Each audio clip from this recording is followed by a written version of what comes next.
Disclaimer. The information and education material contained herein is meant to promote the general understanding and dialogue of GANs processing. Such information is not meant or intended to serve as a substitute for a healthcare professional's clinical training, experience, or judgment.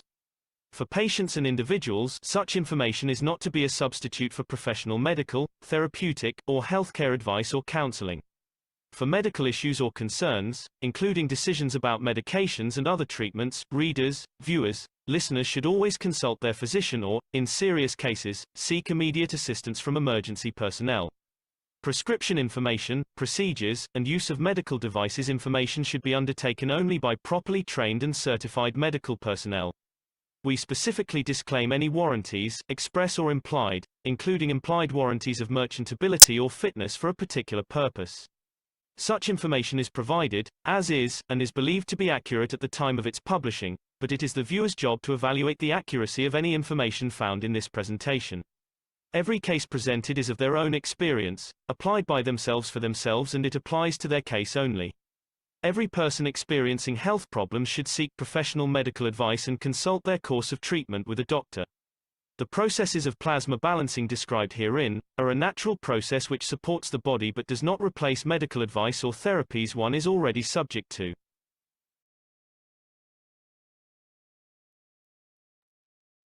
And we welcome you, Alex, again for another session. We wanted to give you plenty of time, and we didn't want our attention level to fade too much before you had a chance to present. We know that sometimes our attention level does seem to drift after so much time, but I think we're learning more and more to pull in more knowledge, because the knowledge that's being shared with us is so immense that we just naturally progress into that method of understanding more. So let's see what's on schedule for us today, Alex. And thank you again for your presence. Thank you very much for that introduction, Mark, and I want to welcome everybody here on this very special day of the year. And we just have to keep going, because wars and illnesses and many things just don't take a holiday. And in fact, that's a pretty good thing, because the earth keeps rotating and the sun keeps doing its work. And so here we all are on a very beautiful Sunday afternoon. And for those of you who are sharing this with your families, I want to thank you very much, and especially the European community for making this North American meeting so powerful. And so we continue with the teachings of Professor Maren Tevrakulikesh as interpreted by me. And what I'm trying to do is to shorten the gap between what's going on now over a decade of teaching, and trying to bring it up to date, because there are so many people who are new to the technology. And I know the shock that we went through when we first found out about this. And as we move ahead, it means that the gap between what we know and what we grew up with is actually growing larger. So our job in many ways is becoming more and more difficult. But that doesn't mean that we can't change the rate of change and speed it up. So this is the Kesh Foundation Spaceship Institute Teachings on Plasma Science. We're now at the advanced Earth space level. And yeah, we're going to be talking about gravitational. My name is Alexander. I am from Canada. It is December the 25th, 2022. This is the Kesh Foundation North America Plasma Education Series. And as such, it is an advanced series that we've started with other teaching, understanding, knowing, insight, and outer space. But these are all basic teachings, really.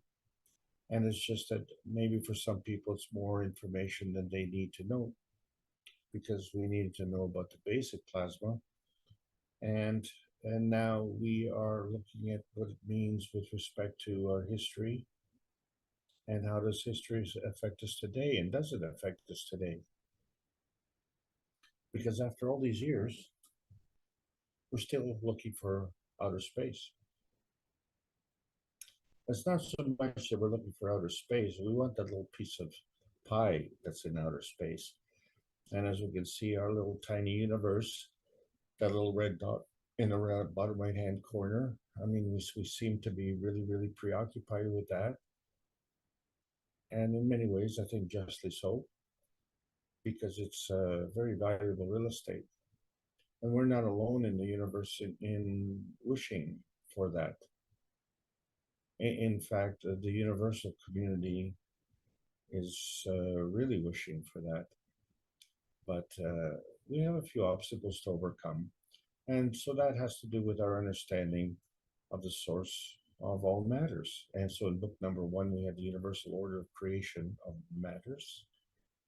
And we see that different energy fields come together to create one energy field. And then how do our souls operate, and how does that interact with the universe? And in book number 3, the origin of the universe, we see that one splits up into two, and how does that work? And it seems that we've got the small end of the deal again there. And then somehow there's a link between these two, and that's in the second book, which is the structure of light. And it provides the link. And it seems to be that light is the link. But do we know what we mean by light? And before we do that, we really have to find out where we are, because there's no point going elsewhere when we don't know where we are now. And so when we look at our history, one of the nice things on Christmas Day is to remember the toys that we got as children. And because those were in many ways the good old days. And 2 of the toys we got would have been spinning tops, which we could play with a string and a top, a wooden top, and we could spin it on the floor and make a big racket. And there was some skill involved in that, and we got a chance to learn about a few things. And then, of course, there was that other toy, the Slinky toy. And it was kind of a funny toy. And then the thing is that it could do things almost on its own, as if it had a mind, even though it was just a coiled metal ring. But it was a spiral ring. And so we had a lot of fun. And as you can see, I think it's 75th anniversary of the Slinky toy. These are old toys, and recommended for ages 5 and up. So hopefully everybody here qualifies. But the thing about the tops, you see, they were educational toys, and we didn't play with them because they were educational. We played with them because they were fun. And what was interesting was that the spinning tops would spin vertically on their point. And so it kind of defied gravity, because the fat end was on the top and the pointy end was on the bottom. But, if we didn't do this properly, or even if the top wasn't working, it would have to lie on the horizontal plane. So it would have to kind of lie on its side, the way we do at night. And it wasn't spinning in that position. And so what we're really in a quandary about is we're looking for this phantom pie in the sky, but it's a phantom because a phantom is something that's apparent to the senses but has no substantial existence. And why are we so preoccupied with something that has no substantial existence?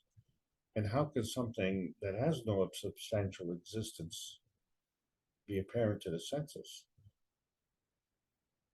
It's kind of strange. And so we see around the world that man could put these satellites in the sky, and we wonder if these satellites are that pie in the sky. And then sometimes these satellites become spaceships, and when they go into so-called outer space, they need the rocket ship to get them into orbit. But once they go beyond that, they turn the rocket off. They don't need the rocket. Which is good because we don't need the rocket either. When we go to sleep at night, we become dream satellites and we don't have any rockets. So really the question becomes is then what is the dimension that is the reality dimension? Is it the dreamer dimension or is it the physicality dimension? Which dimension is it? And then to understand this really well, we have to ask what time is it? Because we're having trouble with our calendar. And there are many stories, and we wonder whose story do we believe. But the one big story that we all seem to believe is we had this big flood, and we know what kind of damage a flood can do. I had that misfortune this year. But we wonder, where did all this water come from that flooded the whole world? And then we've got these shooting stars and asteroids and other belts. And we call them belts. And who put the belt up there? And why are we here? And why are we here as opposed to being there, wherever there is? So when we look at what time is it, we have to understand that our general lifespan is, say, around 100 years, and so-called advanced species, maybe 1,000 years. But who keeps track of 2,160 years? And why are we picking on that? So there is a relationship to that, and we have it because if we divide that by 6, we get 360 degrees in a circle. And the way to make that circle is 3 times the diameter plus pi.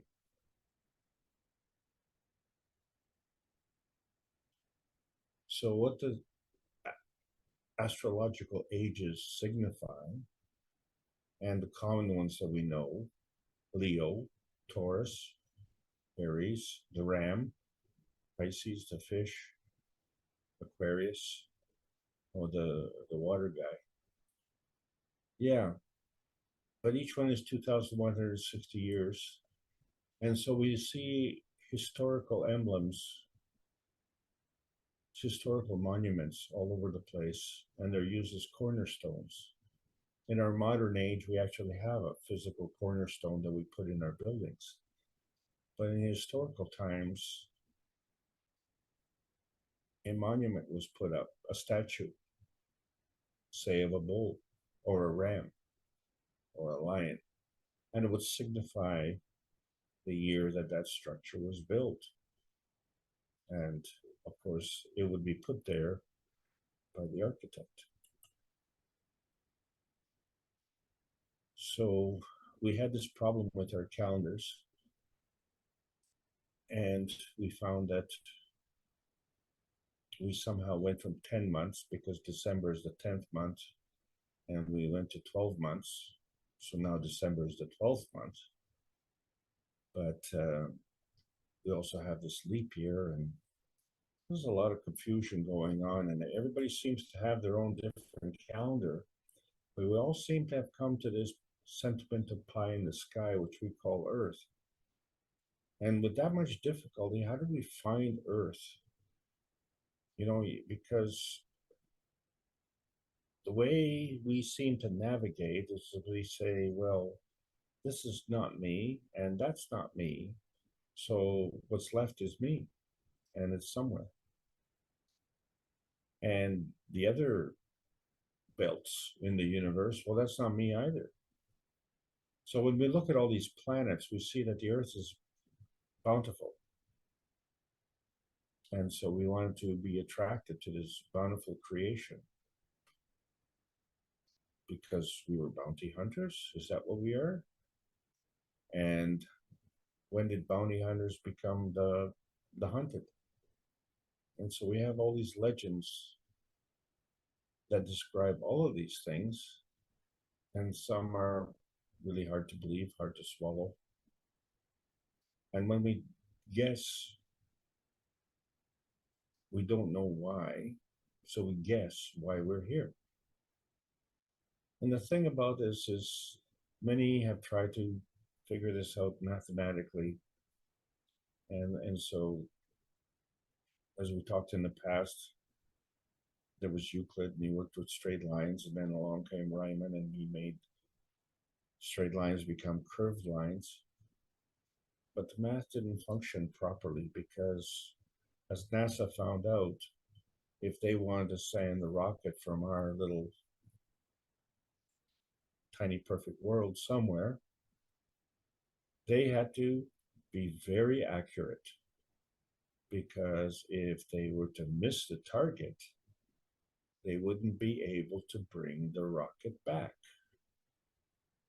And so there were two problems. One is that the rocket had to land on another place, which required a second operation, right? We just tried to master the launch, but then we also had to master the landing. And therefore, from that landing, we had to master the launch to come back. And so we wanted to master the landing on our planet. And so one of the things that we found was that we could send a rocket and put it into orbit around another planet and have it basically swing around and come back. Like, that Elvis Presley song, Return to Sender. Yeah, so we want to send a rocket and have it come back. But what happens if the rocket, first of all, can't land? So that means we're not really going for the bullseye, we're going for just to the edge of the bullseye. Well, what happens if we miss that? Well, then it just keeps right on going.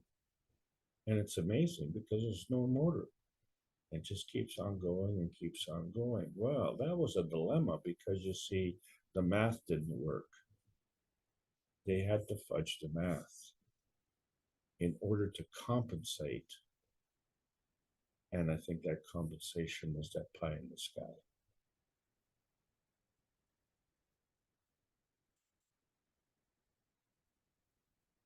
You see, because history says that we could do that. We had what we call chariots of the gods. And what's interesting, of course, is that there's more than one god. And so these tales are legendary. And you have to relate to something that you know. So you know about a chariot, and you know about fire. And so we have these legendary chariots of fire. Very good description of something if you don't know what it is. But as we can see, a chariot of fire could easily be a rocket ship with a flame coming out on the back end. And then once it leaves the Earth's atmosphere, it goes into that in-between space where it can turn off the engine and it doesn't have the fire anymore. So it becomes a chariot of the in-between space. And we have to be specific and say that it's the in-between space, you see, because yes, these are supposed to be advanced species, but they could see them. So that meant they were physical. And they needed fire to leave. That meant they were physical. And they were physical ships, physical spaceships.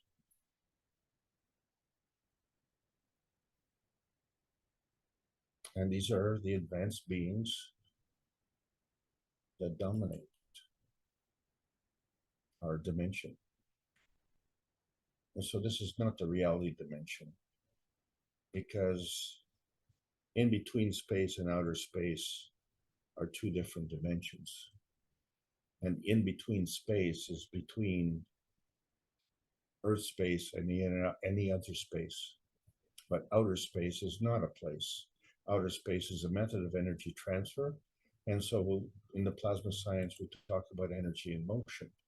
And so when we looked at the beginning, we said, you know, our favorite question, which came first, the chicken or the egg? And, you know, great debates have been waged, but the answer is that neither came first, because first there has to be a planet to come to. And that planet was there because where would you park your chariot if the planet wasn't there? You'd have to park it somewhere in between space, but where is that? And so therefore, we have the same kind of situation. We're man space. We have to park our man space on the Earth space, just like the advanced species had to park the chariots. And so all of these things have something in common. There's a gravitational field and a magnetical field. And at some point, there's some kind of conversion. And it's a conversion by inversion. But the fact of the matter is that we can go through a transformation where we go from this transparency point to this manifestation point via this vanishing point. This is a characteristic of man space. But we're not talking about that. We're talking about advanced Earth space. And Earth space was our target. And we got here. And we didn't know the math. And we were all very accurate. Not only did we hit the Earth space, but we hit the home where our mothers were. In fact, we went right into mom. Bullseye. So we find that the Earth space is this range that not only takes into consideration the atmosphere and the core of the Earth, but extends all the way up to the moon space, because the moon also rotates around the planet. So that's our target, our Earth's target. It's somewhere between the moon and Earth space. So the moon obviously has its own space. And then that space in between is an in-between space, and none of those spaces are outer space. So we see that there is another place, another state we call plasma. And so when people ask you what is plasma, tell them it's a kind of energy state.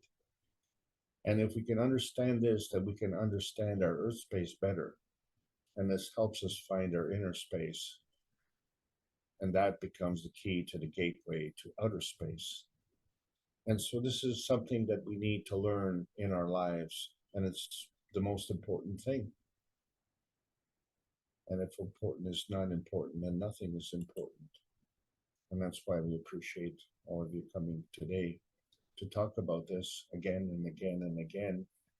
With over, I guess as we're running over 9 years now in teachings, the plasma rules, where we see that there are different energy states and they can increase and decrease by at least an order of magnitude. But the higher energy state feeds the lower energy state. That is an important rule. And so when we feed it and it grows, it becomes natural creation.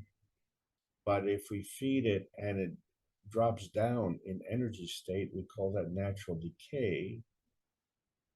But if we feed it and it remains at its same state, then it becomes catalytic. And what's in our frame that's catalytic? And it's our friend, the sun.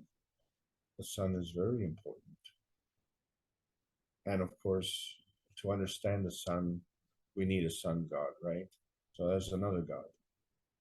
And so we find that these energy transfer rates are higher in these higher plasma states, such as in the sun. And they're much higher than on Earth. And they're higher by many orders of magnitude. And so all of this follows the basic rules of plasma, where it absorbs fields or as a barrier of fields. All plasmas being fields. But there's another rule, and that is plasma is bound to the ethos of the universe. And so this becomes the real obstacle because we're still grappling with the rules of Earth space. So the point of Earth space is that the Earth rotates on its axis, and it also rotates around the sun as a satellite. And so the speed of rotation affects the field strength of the Earth. But the Earth has a position, and so do the neighboring planets. And so does the moon, and so do we on this Earth. So all of these fields have a relationship, and all of these fields have a strength. And so we find that there's an accommodation for this strength. And so that is what determines our position. But the other thing, of course, is that we don't just go step by step. We can transcend many steps. If we say that each energy state is a step, then we can transcend multiple energy states. So we find that the universe was created from energy, and it exists from energy. And so this energy is always in motion. And we wonder, where is it going and where is it coming to? So we have to understand that there's always something that we have to compare it to. That's why all things work in combination. But we don't always see that combination. And the reason for it is because we can combine with things in the same energy state, or we can combine with things through multiple energy states. And so when we look at the universal order of creation of matters in book number 1, and we see on the cover, there are 3 different matters: matter, dark matter, and antimatter, and they are in different energy states. And they're all working together on the one energy state to create something. So they all came from somewhere. We can't see where it came from. And they're all different.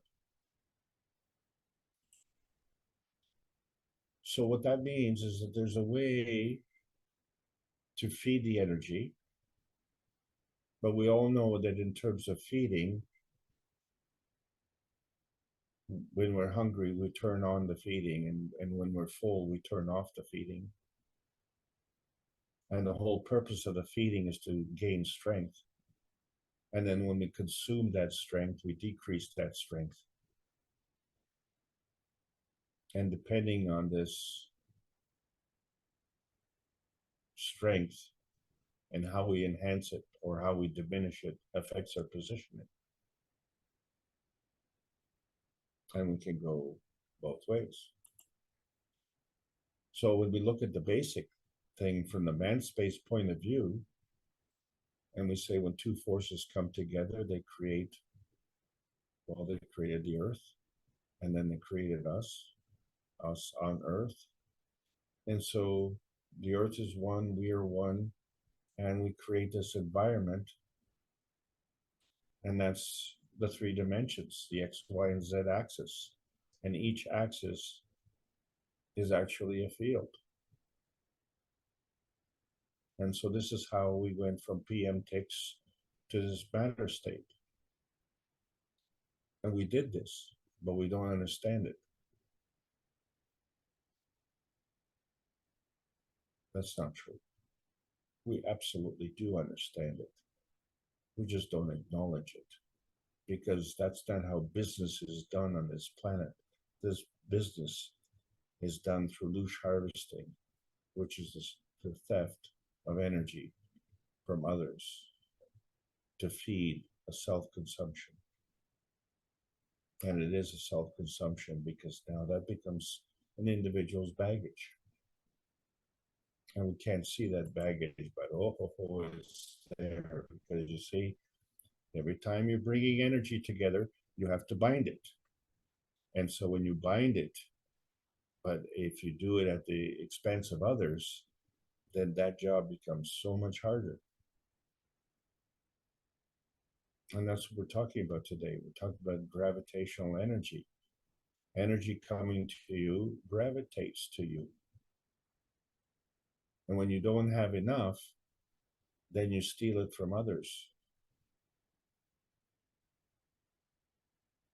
through deception, lies, cheating, and the double cross. That's not the way the universe works. Because you see, in the beginning, there were no planets, there was no atmosphere, and there were no waters, there was no flood. And so we said, before we get here, there was the sun, there was a solar system. And so the sun provided, first of all, Mercury, then it gave us Venus, then it gave us our planet. But after that, you know, it wasn't finished, and it brought Mars, and then legend says then it brought Tiamat. But then legend also says that Tiamat was blasted to smithereens. And I don't know where these smithereens are. And we talked about the worlds of collision. And if Tiamat was indeed the precursor for the asteroid belt, which would make sense according to that story, because to convert that planet into little bitty pieces, it must have been a blast. And so we see remnants of blasts and debris, especially on the moon, and we see it on other planets. But we still have this asteroid belt, and what's interesting is that that belt is still there. But if it was a blast, then it must have put pressure on the planets. And so there must have been pressures on this orbit. And somehow maybe Mars was pushed a lot closer to Earth than it was supposed to. And it created a cataclysmic condition. And so what we want to point out is that there was, as per legend, a force of destruction that destroyed Tiamat. And it was so strong to cause the breakup of that planet. But on Earth, it only caused the flooding. When I say only, we're still here.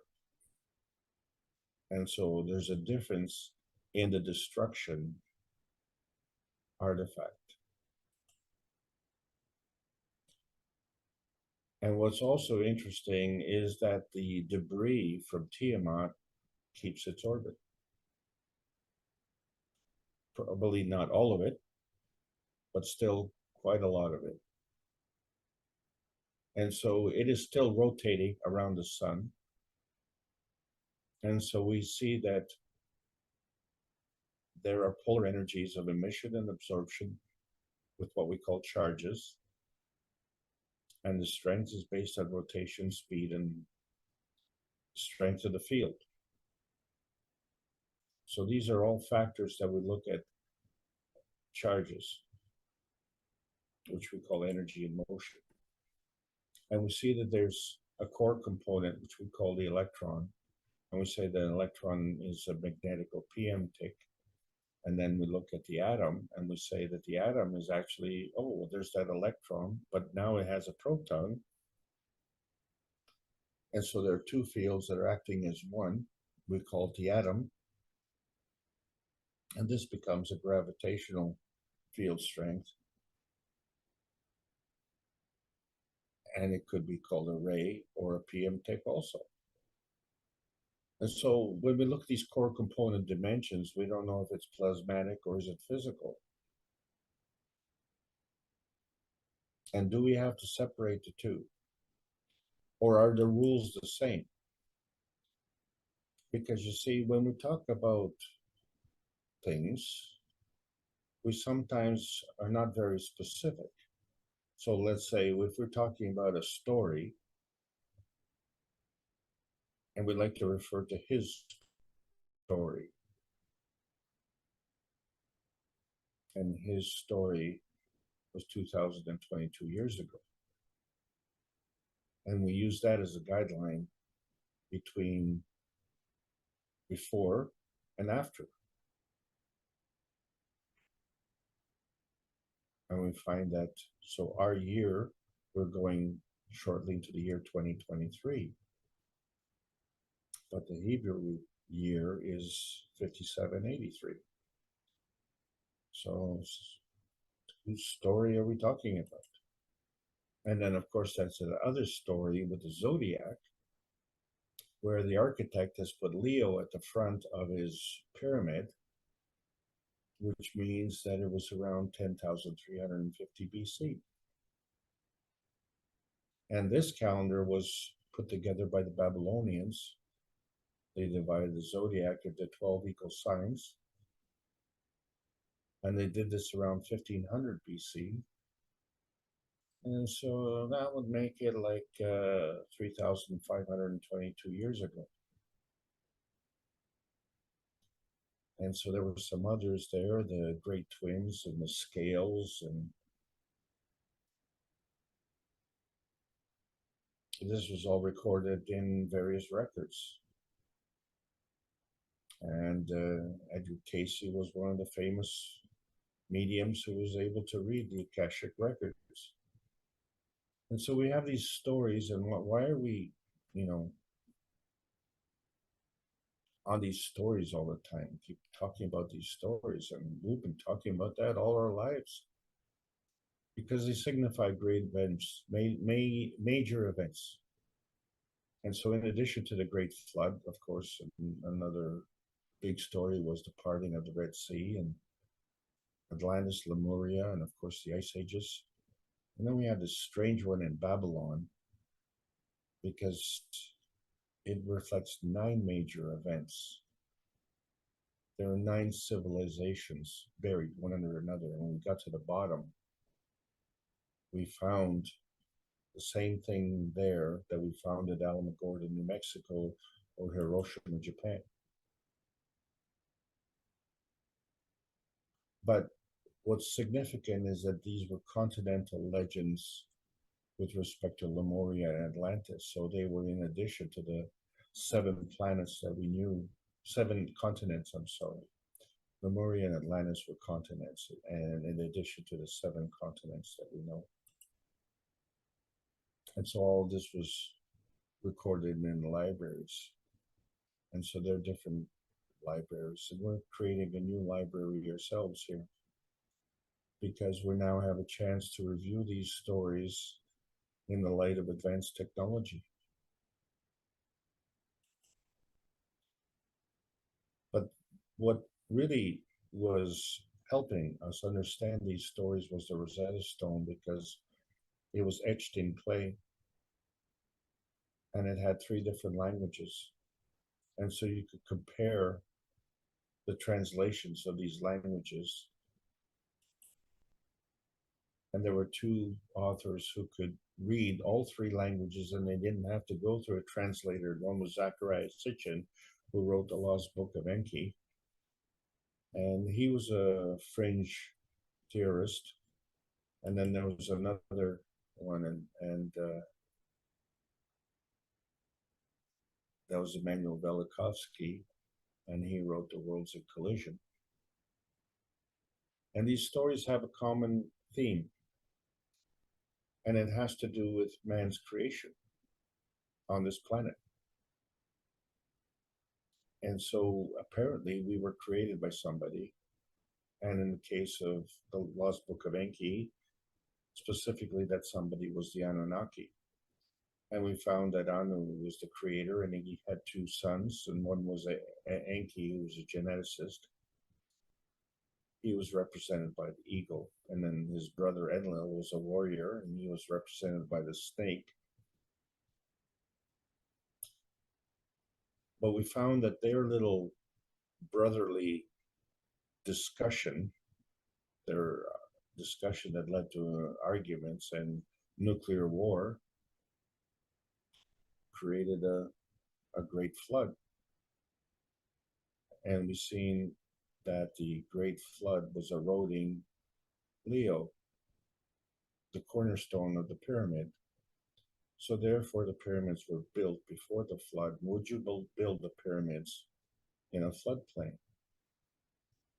And Ra, of course, was the architect, and the sun was his shield. He was the sun god. And Hermes built the pyramid. He was a scientist. And so all of these so-called gods had claims of superiority, claims as being our creators, and claims of long life, none of which were 2,160 years, less than, just like us. And see, the anomaly was, of course, was Utnapishtim. That was the thing. That was the catch. Because it was Noah and his ark. And how he found out, of course, was he received secret instructions, you see. Because there was a plan. There was a plan to annihilate humanity. And if there was a plan to annihilate humanity, that means we were here before the flood. And so the reason we didn't like the humanity the way it was, so what do you do when you don't like something? You just kind of wash it away. But we didn't want to, they didn't want to wash everybody away permanently. So they went through what they call genetic selection, and Noah was assigned this. So he wanted to bring all the species together 2 by 2. But what's interesting is that there were no dinosaurs or woolly mammoths on that ark. And what's interesting is that these were land creatures. And what's interesting is he didn't have to bring whales and giant squids on the ark because they lived in the sea. So that business was taken care of. So contrary to popular belief, he didn't bring all the animals 2 by 2. He was picking and choosing. And another story, of course, had to do with Atlantis. And the reason I say that is because we see the emblems in the carpets in the Middle East and the emblems on the clothing in the Middle America, which reflect the seasons of the year and the DNA. And the art is the same, but there's a big Atlantic Ocean in between. And so something happened, and we don't know what it is. And all we have are the footprints in the snow. And we can tell which direction they were going. And we see where they came from. But we need to shine a light on why here. Why Earth space? And so when we shine that light, we want to focus on a version of history. And which version of history and whose history are we talking about? And is it the true history, or is it a conversion of history through inversion? Because you see, the fact of the matter is we're concentrating on physicality. And when we do that, we focus on the divergence. What? How can you focus on a divergence? Its focus is a focus on a pinpoint, on a convergent point, not a divergent area. And this is, remember the game, musical chairs? We're all focusing into that last chair. And once we get to that last chair, we have to go somewhere. Because we're the winner. And if the one in that last chair is the winner, then everyone else is a loser.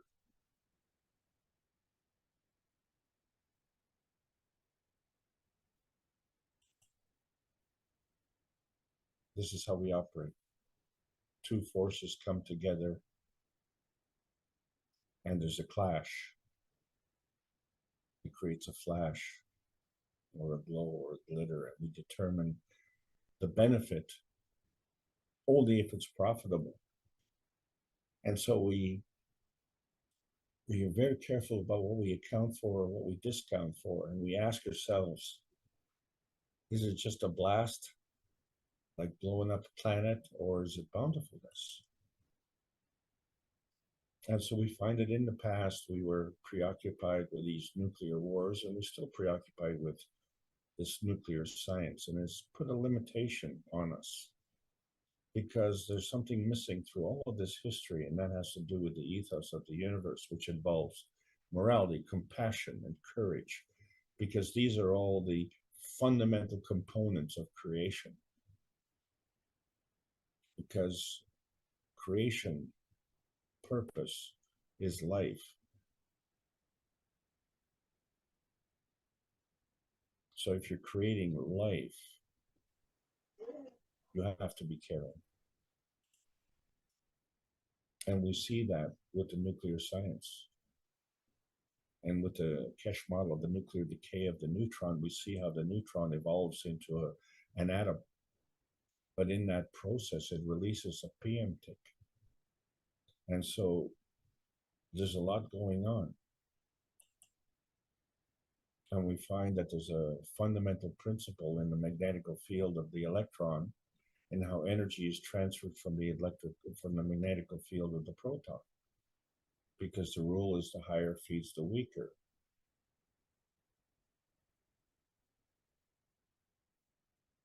But it's not balanced, is it? It's not fair. The proton is so much bigger. And so we find that the proton is gravitational and the electron is magnetical.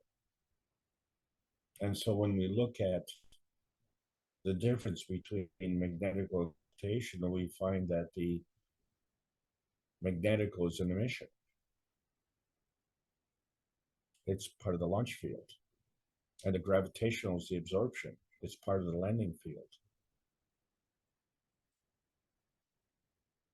And then in between, the PM ticks, well, that's the focal point. And it's going to a target point somewhere. All of this is happening at light speed, but we didn't say which speed. Because clearly, and I mean clearly, because it's non-visible, non-tangible, and you can see right through it clearly that there is a connection between the plasmatic reality and the physical reality, and both of them have a spectrum or fingerprints, but there's a bond between the two, and that is the reality dimension. That's the reality dimension that we can't see, that reality dimension that demands that the higher strength feeds the weaker strength. And when you look at the universe, it's well organized. The higher strength is always feeding the weaker strength, unconditionally. So there we have the basic plasmatic field strengths of attraction and repulsion, which we determine as magnetical gravitational field strengths. Gravitational is what we're talking about today. But we've always talked about it, but we don't really know what it means, because the gravitational is always being fed. But the gravitational has to feed back to say enough is enough. And so the basic outline now of the principal matter is to understand that it's these PM ticks which are doing the magnetical feeding, and are feeding to a MAGRAV condition. So that MAGRAV condition is a gravitational state because it has attracted the principal matter, the transition matter, and the convergence matter to come together into a plasmagen state of conversion. That conversion is from some point to another point. And the question, why? So there needs another feedback. because there has to be an environment. If this convergence is man space, and man space wants to come somewhere, that somewhere has to be somewhere first. And so we came to Earth space. So Earth space was first. And when Earth space was here, it responded to us and said, "You're welcome." And that exchange was called a field interaction, namely inertia. And so we see that happening within our Earth space. We see all these different field strengths. We see the solid silica in the glass, but it's transparent. And we see the GANs. And we can feel the energy from the GANs. But there's a hole in the middle of the GANs. And it's not that it's not there. Of course it's there. It hasn't disappeared. It's just transparent. And so we find that the zinc GANs and the CO2 GANs are two very important GANs in our dimension here, which is the biosphere dimension. And they're important to us. Hello, they're important to our environment as well, because our environment is feeding back, and we're feeding our environment. And so the feedback becomes also a feeding byproduct. And this is how the cups of life work. And so we've all been able to do that in our own home. And it's very important that we do that, because it affects the essence of the creation of life on this planet. And that's not what we're talking about today. What we're talking about is the gravitational aspect. All of these ganses came into the cup of life. We just created an environment. And so the CO2, the calcium, the copper, and the zinc GANs, the amino acid, and the water, all came into the cup of life. We created the environment. We created a gravitational condition to attract.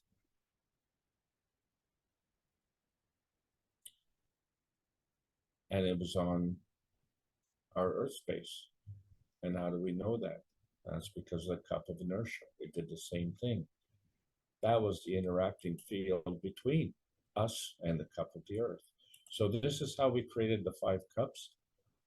And it was important back then, and it's still important today, because the situation really hasn't got that much better overall. We're still in the process of change.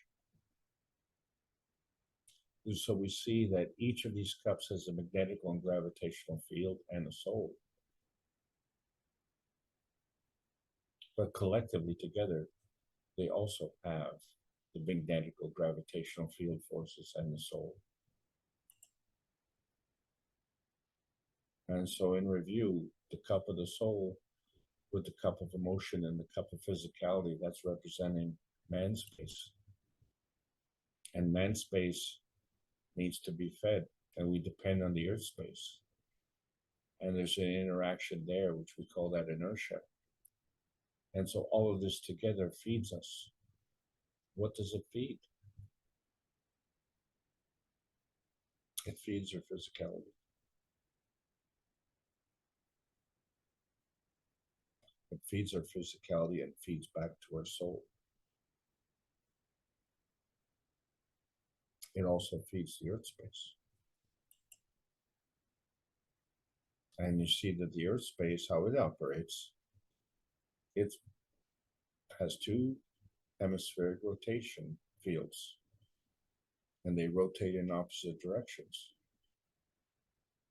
But the Earth itself rotates in one direction. And we don't reference it that way. We reference it, the sun rises in the east and sets in the west. That's a rotational reference, which makes the Earth the center of the universe. But Earth space is in sun space. So we rotate around the sun. And as we rotate around the sun, it also rotates around its axis. And then we have these two hemispheric rotating fields as it rotates around the sun, but we're on the Earth.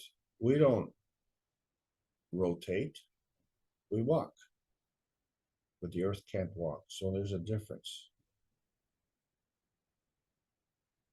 And then when we look at history, we see that sometimes the sun rose in the west and set in the east. And so that means that there was some pole flipping going on. And so fortunately for us, we know which way is up. As long as we're on Earth space, right? So our feet are on the ground, our head's in the air, and we know which way is east and which way is west. And we know which way is up and which way is down. But you see, the thing where we fail to really understand, and what I'm trying to say here is that you are your feet on the ground, whether you're in the northern hemisphere or the southern hemisphere. And you can go from one side to the other as if the poles were flipping, and you would still have your feet firmly planted on the ground.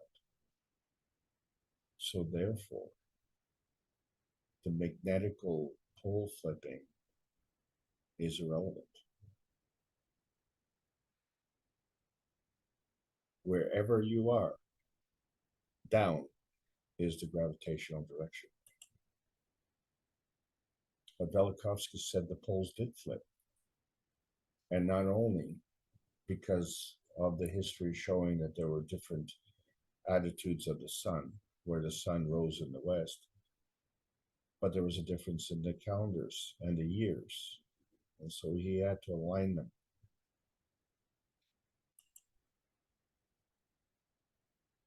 So now we have a real dilemma, because not only are all these planets on their belts, but each one has a rotating axis.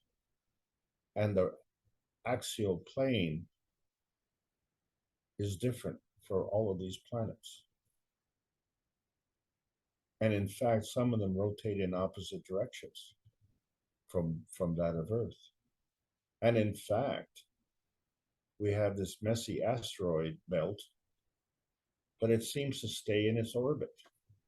It isn't scattered all over. In fact, the whole thing is so well organized, and it's location specific. And each one has its own belt. And so that's determined by a positioning. So all of these planets are satellites. All of these planets are magnetical. It means the sun is gravitational.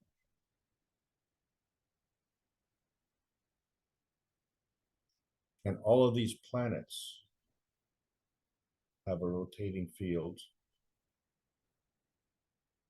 and a magnetosphere.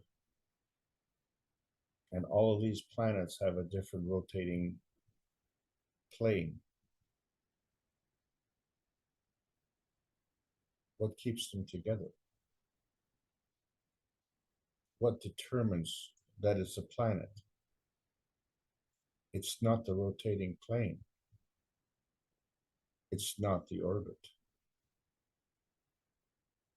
And it's not even the sun. It's the gravitational part of the planet. Because each planet is location specific by the gravitational field strength. That's what affects its position.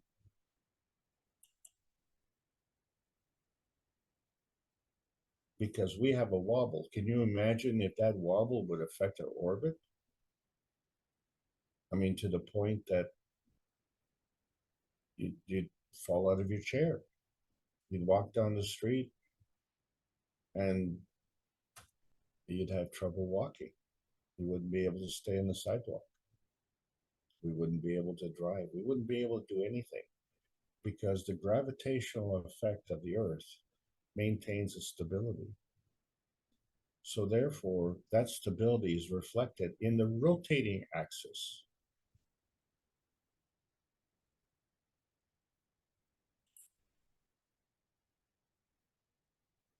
That's what determines the binding energy paths, the absorption, the attraction of energy, which we call gravitational.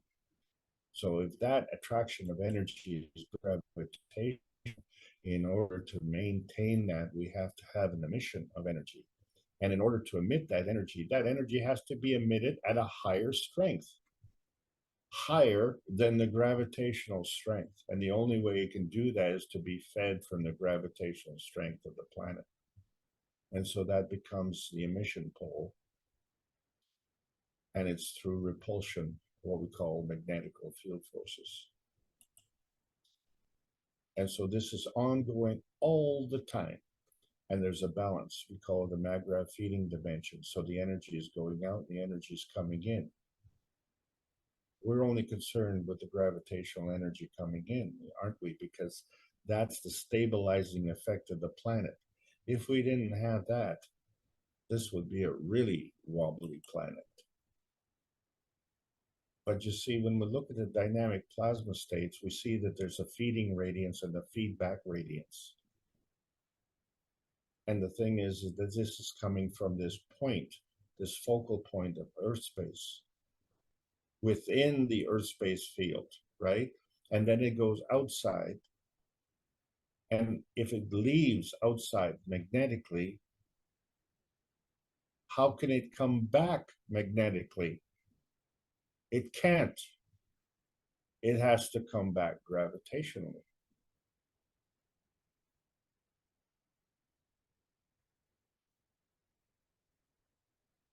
But clearly, the radiant path begins as a plasmatic feeding and ends up as a plasmatic feedback.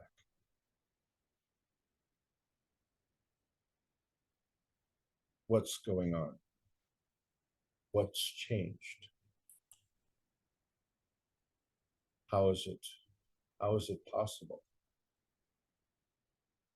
Because it's not working in singularity, is it?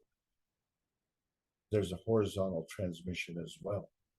So this dynamic plasma field is interacting with other plasma fields.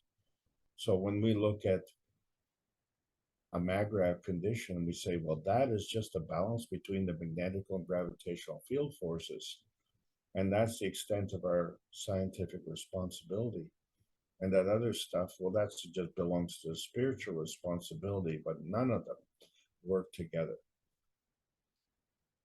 It's the plasma science that adds to the knowledge. It combines these two. So the real question is, how do we change this, and what is the rate of change? And so we find that we are all points in this sun space field. And so it's the sun that radiates the energy to another field. And so because it's radiating energy, it's feeding. So that means there's an interaction between the radiance of the target. And so as that radiance is going around, it is actually gathering strength. Well, if it's gathering strength, then it's no longer magnetical. It flips over and becomes gravitational. So the polar flipping of these fields that are going around are being flipped from magnetical to gravitational. And so that's why the North Pole is the emission pole and the South Pole is the absorption pole. But not only. We're not discounting anything.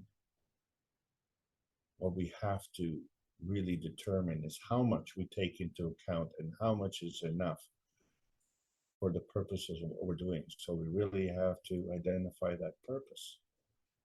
And so we see that we haven't taken enough into account, because that relationship is not only between the sun space, but other things which are within the sun space. So our Earth space is determined by Mars space and Venus space and Jupiter space. Yeah, and even the asteroid belt space. All of these things affect our position and our field strength.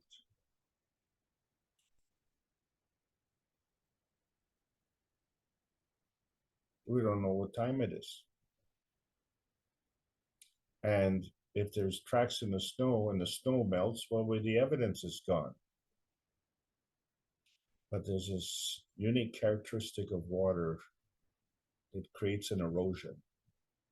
And so we can see the layers of water erosion on the cornerstone of the pyramids, the statue of Leo with the vandalized head.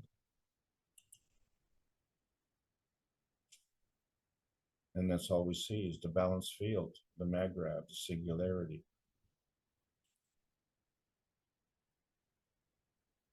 But if you take two magnets and you want them to attract, and here are two ring magnets, and they're lying on a piece of paper, and they attract.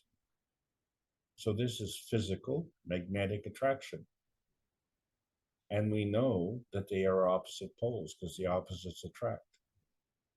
And so we can say that the top of the magnet that we're looking at, one side's magnetical and one side's gravitational. And why did we go from magnetic to magnetical? And that's because there's a hole in the middle. There's nothing there. It's not physical. It's magnetical.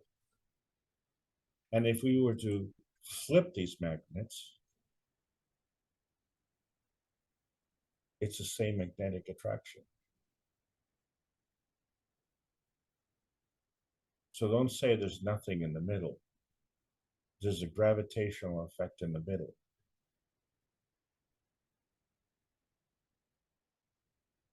But we say that one magnet is gravitational, the other is magnetical. Yes, there's a magnetic pole and there's an axial pole.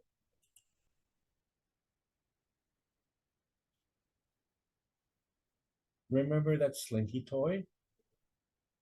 What's so much fun about this toy? It's a metal coil.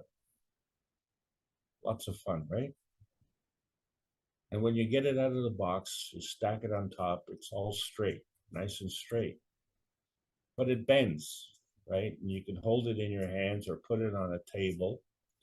And you see that really what happens is that if you look at it from a plasmatic point of view, there are two ends to the slinky. And you say that one end is magnetical, one end is gravitational. But if you bend it over, and you bend it over like a horseshoe magnet, then you'd have to say that one side is magnetical and one side is gravitational.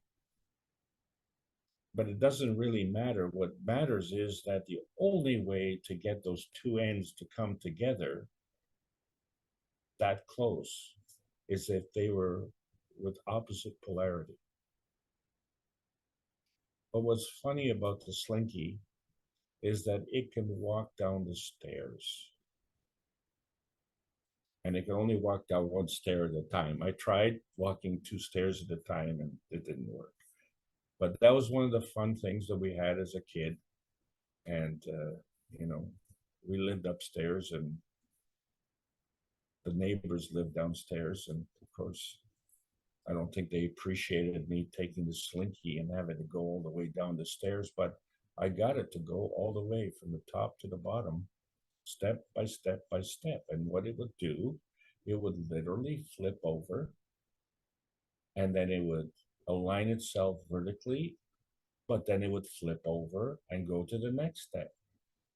And actually, no one ever explained to me how this slinky was working. It was just a fascinating toy, and there's no motor. Well, that's another thing. And there's no joystick. It's, you just put it on the stairs, tip it over, and it flops over, lands flat on the next stair, if you do it right, and it pulls the coil, and then it flips over again, and then it flips and flips until it gets to the bottom of the stairs. A lot of fun, eh? How come it can flip? It has to flip around a gravitational point because the endpoints are now magnetical. So in the bottom left-hand corner, the endpoints, one was magnetical, one was gravitational. But in the top right corner, when the slinky is flipping over, one side is magnetical and the other side is magnetical. So the gravitational is in the center. And how do you know that?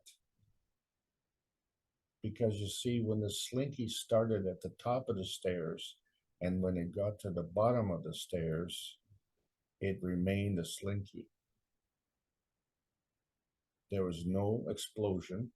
There was no dust. There was no glow. It still remained a slinky.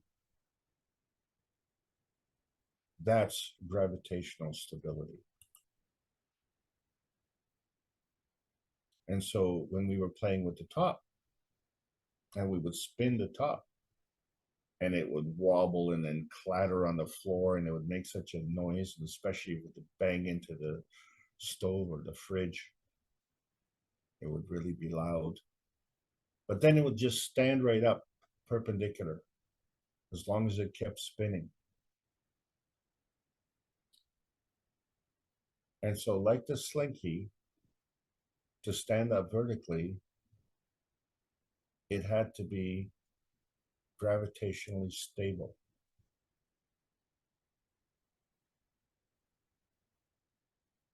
It couldn't be magnetical on one side and gravitational on the other side because the slinky was rotating on the floor. And we know that the floor is gravitational. And if the slinky was the top was gravitational and the floor was gravitational, then the top would not spin on the floor, but would spin in the air. So the bottom of the top had to be magnetical. And the top of the top had to be magnetical. So there had to be a gravitational core. So it was the floor that was preventing the top from spinning upside down, because the top would just fall down horizontally, hit the floor, and bounce back up again. So how do we get this complete flip, this reversal of spinning, which we've seen in the sunrise reversal? In order to have a reversal of the sunrise, there has to be a physical spinning in the opposite direction. And we call this an earth upheaval. Well, then we would have had to have an opposite spinning top, just like the earth, with rotating hemispheres.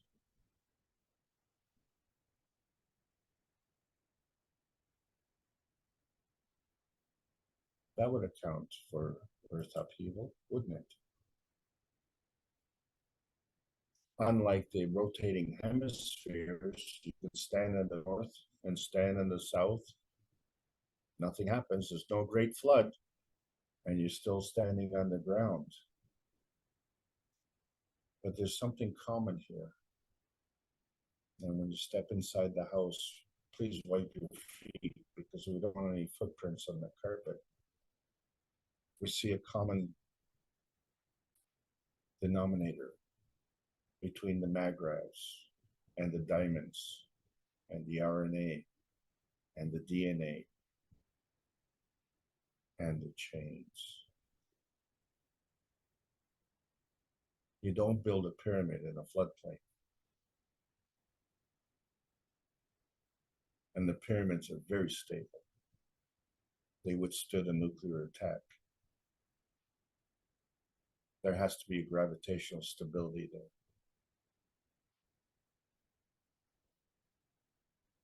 legend says that Tiamat blew up with a nuclear explosion. The Earth had a catastrophic effect, but it remained gravitationally stable.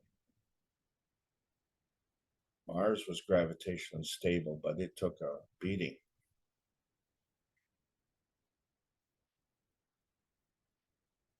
Tiamat was not gravitationally stable, but the residue, the asteroids, they're gravitationally stable. They're still rotating around the Earth, around the sun, in their belt, and they're not interfering anymore with anybody. And Mars is not interfering with us, and we're very stable here,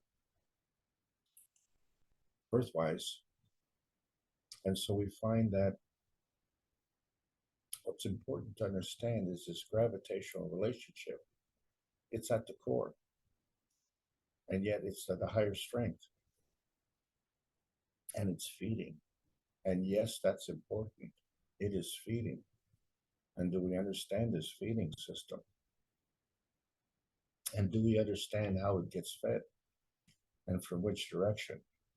What we know about a magrav is that there's a balance between the magnetic and gravitational field forces.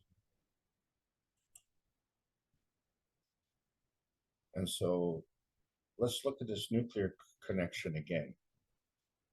We see that the green crystals from a nuclear blast were found in the 9th layer of Babylon, in the fields of Alamogordo, New Mexico, in Hiroshima.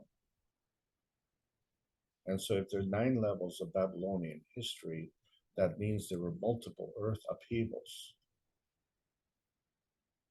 And if it was a complete flip on its axis, then it would have had to have complete 5 cycles of flipping. In other words, 10 gravitational flips. Flip once and then flip back. But we only see a few evidences where the sun came up in the west instead of the east. So maybe we had 1 or 2 complete flip cycles, and the rest were just, kind of ice ages. So maybe we didn't have 5 cycles, but maybe we had 10 gravitational catastrophes, and none of them destroyed the Earth, thanks God. The gravitational effect of the Earth maintained its stability, something that legend says Tiamat could not do. And so because of this ability to flip and because of this ability to be stable, we now understand that the plasma science is a two-way street, and it represents energy in motion. And then that energy in motion has to interact with other fields, and so that becomes the principal interaction. So therefore, if we're looking at these PM ticks, we have to understand that this is energy in motion. And we've always discussed, is the, energy negative or positive? Well, you can't give nothing away. You have to give something. And so that energy is something. It's the direction of motion that is the giving. And the giving is from the gravitational to the magnetical. But there's a stability. There's a gravitational stability.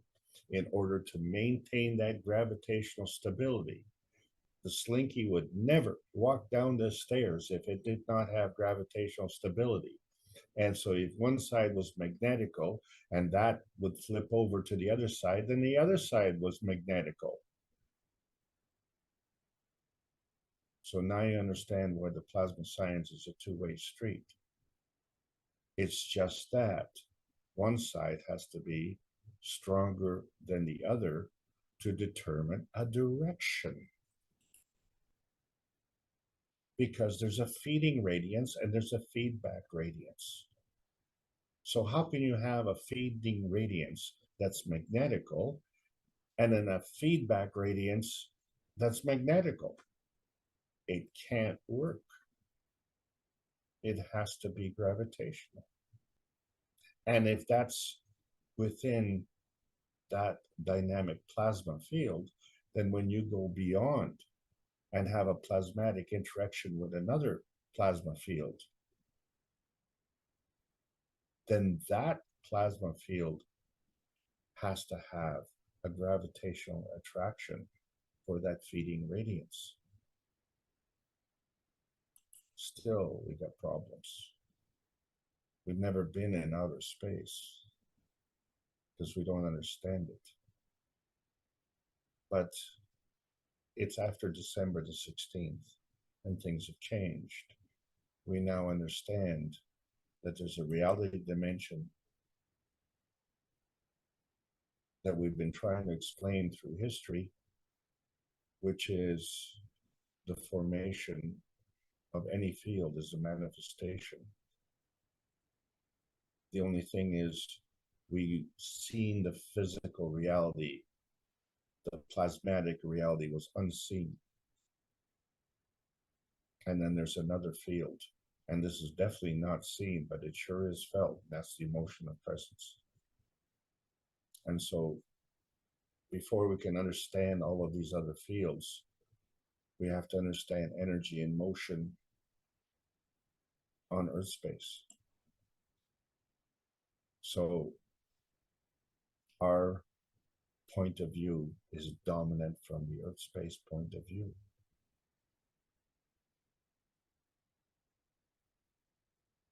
But even that is wrong. We started with the man space point of view, not understanding how important that Earth space is. But that Earth space is part of the sun space. And the sun space is part of the creation. So all of this really goes back to the highest energy state. And so the highest energy state is gravitational. And that energy state is your soul. The soul of the man, that's the essential you. So you have to interact with another plasma state, and that creates a matter-gen state. And in our case, we've created the soul of the body. That's the surrogate you. It's the soul of the body that interacts with the environment. And that environment was the Earth state. But the Earth state has a plasmatic condition and a physical condition. The only one that we've been recognizing has been the Earth space. Because we've been looking at it from man space's point of view only. So the soul of the Earth relationships is what is very, very important for us. So we have to understand that not only is the soul of the man, and not only is the soul of the Earth, but the soul of the sun needs to be involved with this also. That's all part of the outer space system. And so it's interacting with the soul of the Earth body, just as our soul of the body is interacting. And it's when these two are interacting, then we can look at the next level, the physicality of the Earth body first, and then the physicality of our body second. So that's the sequence. You have to have, before the Earth, you have to have the sun. And before the sun is the solar system. So the soul of the solar system plus the soul of the sun attracts the soul of the Earth. Now that you've got the soul of the Earth, it interacts with the soul of the sun. And that attracts the soul of the Earth body.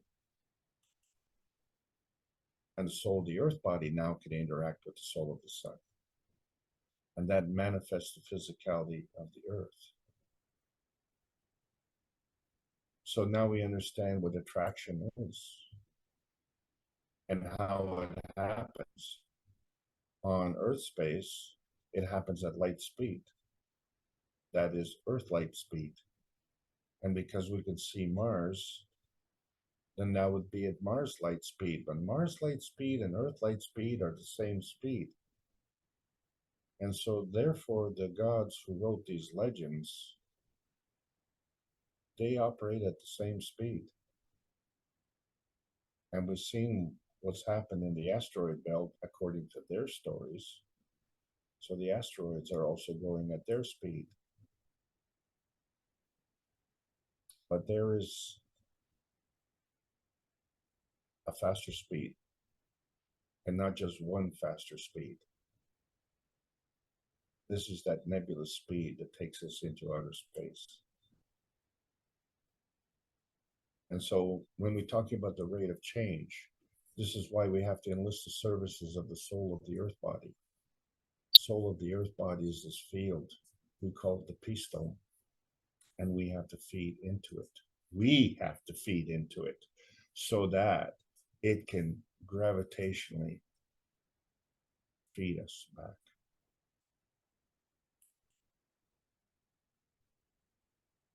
You see, our man space is part of our soul. And our earth space is part of our home, but we don't own the earth space. It's not ours. It's part of the sun space.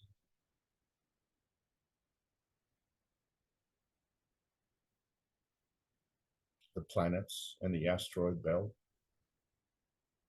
and all the things in the solar system belong to the sun. The sun is the gravitational core. We're talking about gravitational field forces.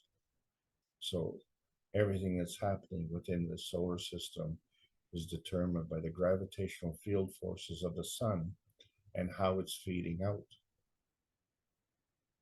And then becomes the planet space, and then becomes the man space.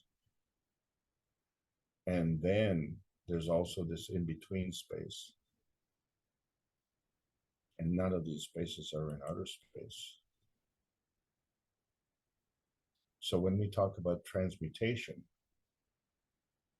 and we go into outer space, we have to have gravitational stability. We have to have gravitational stability. So if we look at our cell structure, just our individual cells, and if we look at these individual cells as being part of an asteroid belt, except the difference is the asteroid belt was created through destruction, our cells in our body all come together to create our physical body. They were determined by the soul of the body, and that positioning of each of these cells has a gravitational stability. And when that gravitational stability is disrupted through the interaction of some other kind of physical interaction, then that's called poor health. So the determination of the gravitational stability of our cells in our body come from the higher field strengths through our soul.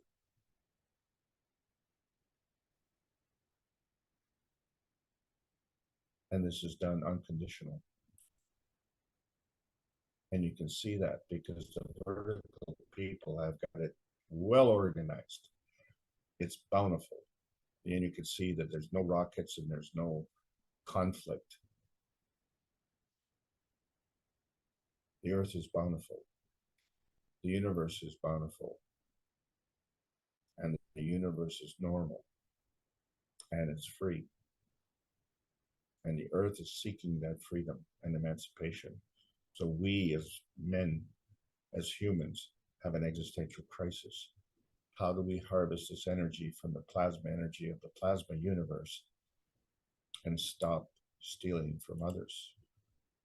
So when we look at our landing point, which is Earth space, we see that, yes, we arrived. And then someone arrived that enslaved us and decided it was unsatisfactory and washed us away.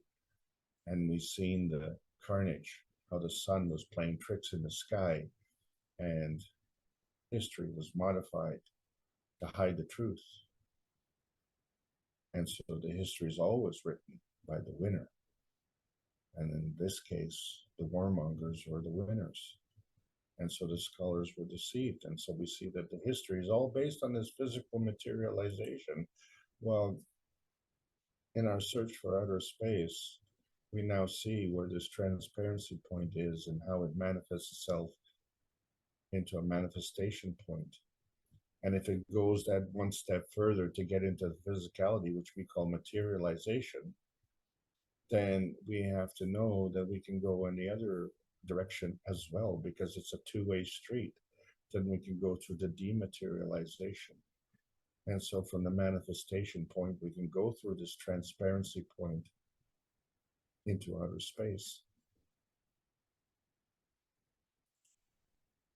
And that's why this pursuit of happiness has been such a failure. It's a launch field failure. We've never launched a rocket into outer space. We have come here. We have preferred Earth space over Mars space, and it's a good thing. But maybe there was a time in history when we were on Mars space, and we suffered at the hands of Tiamat. Well, not at the hands of Tiamat, but at the hands of the destroyer of Tiamat, who, according to legend, was Enlil. And so when we look at a charge, we don't care if it's positive or negative or North Pole or South Pole. We care that it's an emission pole. The emission pole is the magnetical pole, and the absorption pole is the gravitational pole. And if these poles are plasmatic, and if they flip, then they have to maintain the rotation. They have to maintain the speed of rotation. They have to maintain the strength of rotation. And so the flipping point is the gravitational stability in between.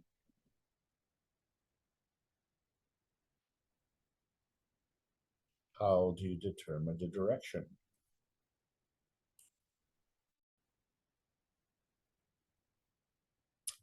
So let's choose the North Pole, and let's choose that the North Pole is magnetical. Opposites repel. So if the energy comes out of the magnetical pole, which is the emission pole, they would repel and come along the magnetosphere on the outside.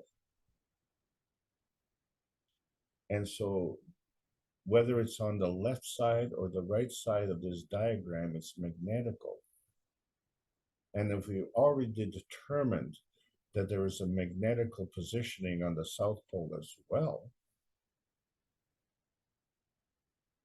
how can this magnetical field force be attracted to another magnetical field force which obeys the laws of repulsion?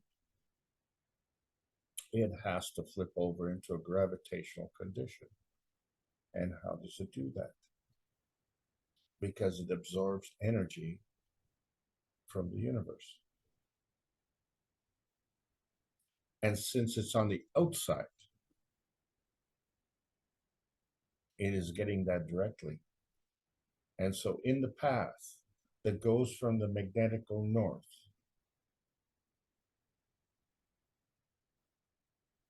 it absorbs energy and proceeds to the magnetical south, it has to be gravitational to be attracted to the magnetical. But the magnetical south is slightly weaker than the magnetical north. And the reason for that is because of the gravitational stability in the core.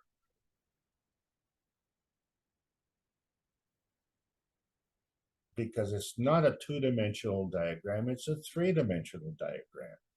So regardless of which direction you're coming from, the gravitational effect is in the core. And the field forces that go around it are changeable. And they're changeable according to strength an absorption and emission.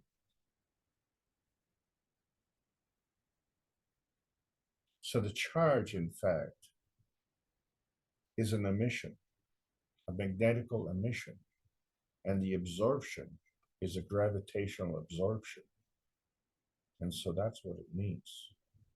And so if we can learn and develop the skills on how to play with this, then we can understand how we can patch in to the bounty of the universe. Because we've already decided that we had a preference for Earth and a sentimentality that brought us here. And maybe some of us did end up going to Mars. And unfortunately, when we look at it now, that would have been a bad decision. And so do we want the decision to come to Earth to be a bad decision also?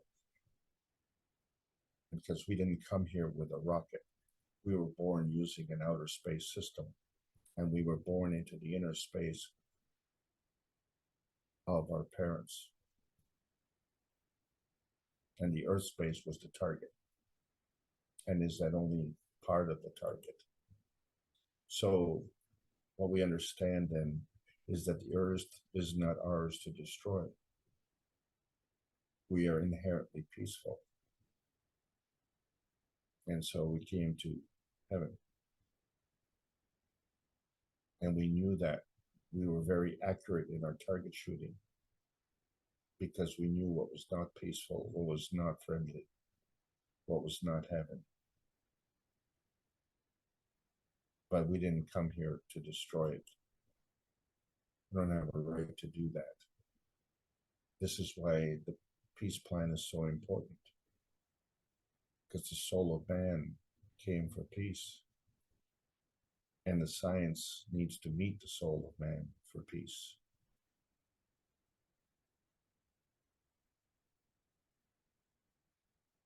The gravitational field force is the sun. And we're going to roll out the gravitational carpet for the universal travelers. Because we're now going to reverse the historical dreamscape that we all think is there. And we will welcome these visiting souls. We wonder which dimension that they come from. But they come as tourists because they want to visit heaven. And they prefer also the bountifulness of Earth. So all the residents on Earth have fields, and all the residents have souls. And all the fields have souls. So we'd be right in asking which reality dimension did we come from?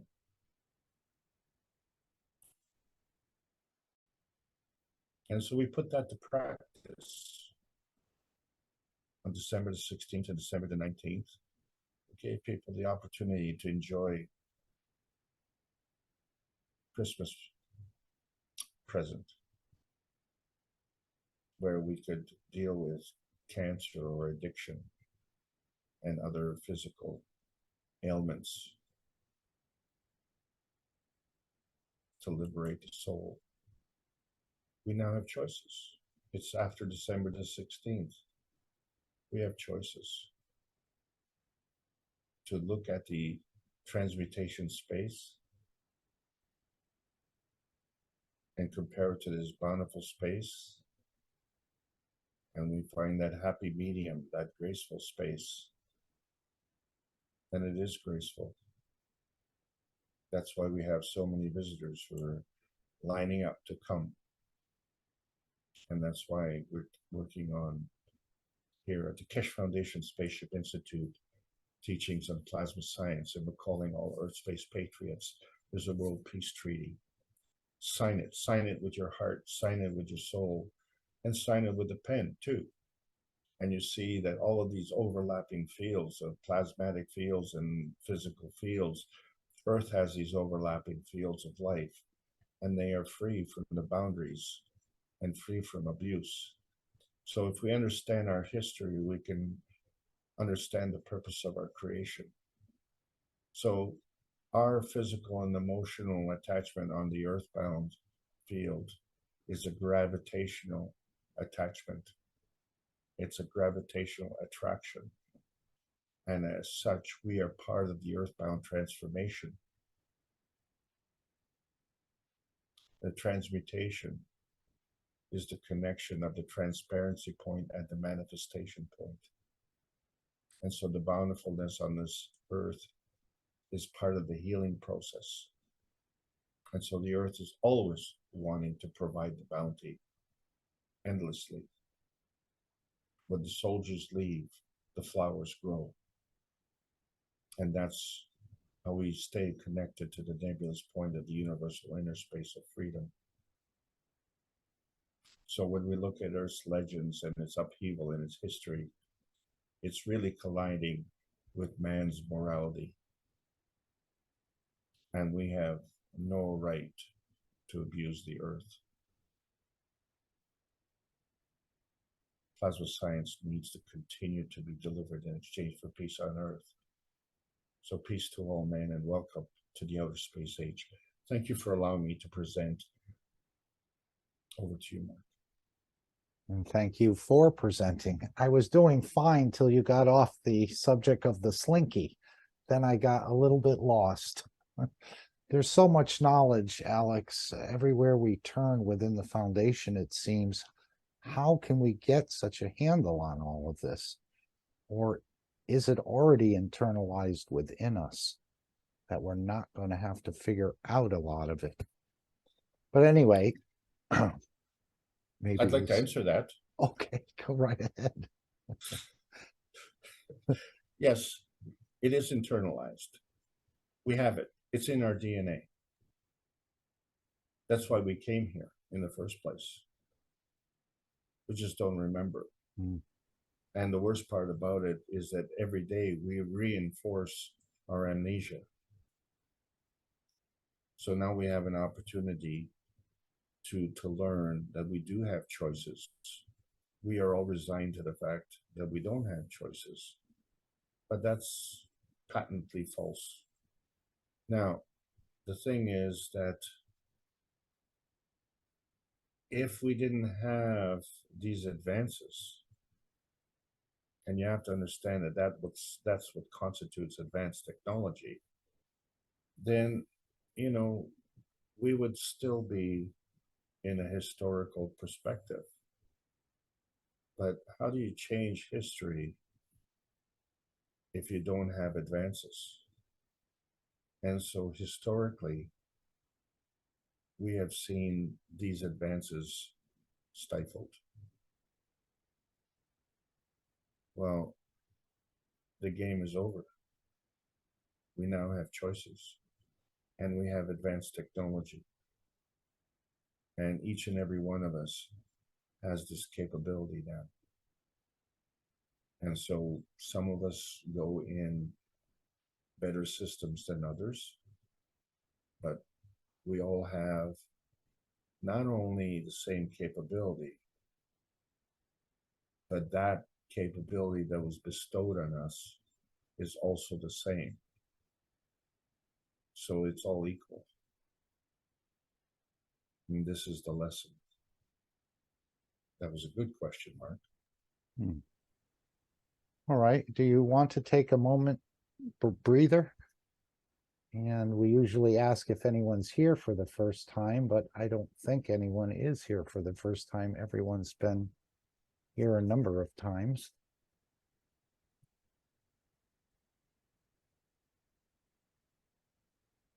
Would someone like to raise a question for Alex about what he covered, or perhaps something else, what we've heard lately in the workshops? It's all connected, and we respect all your questions.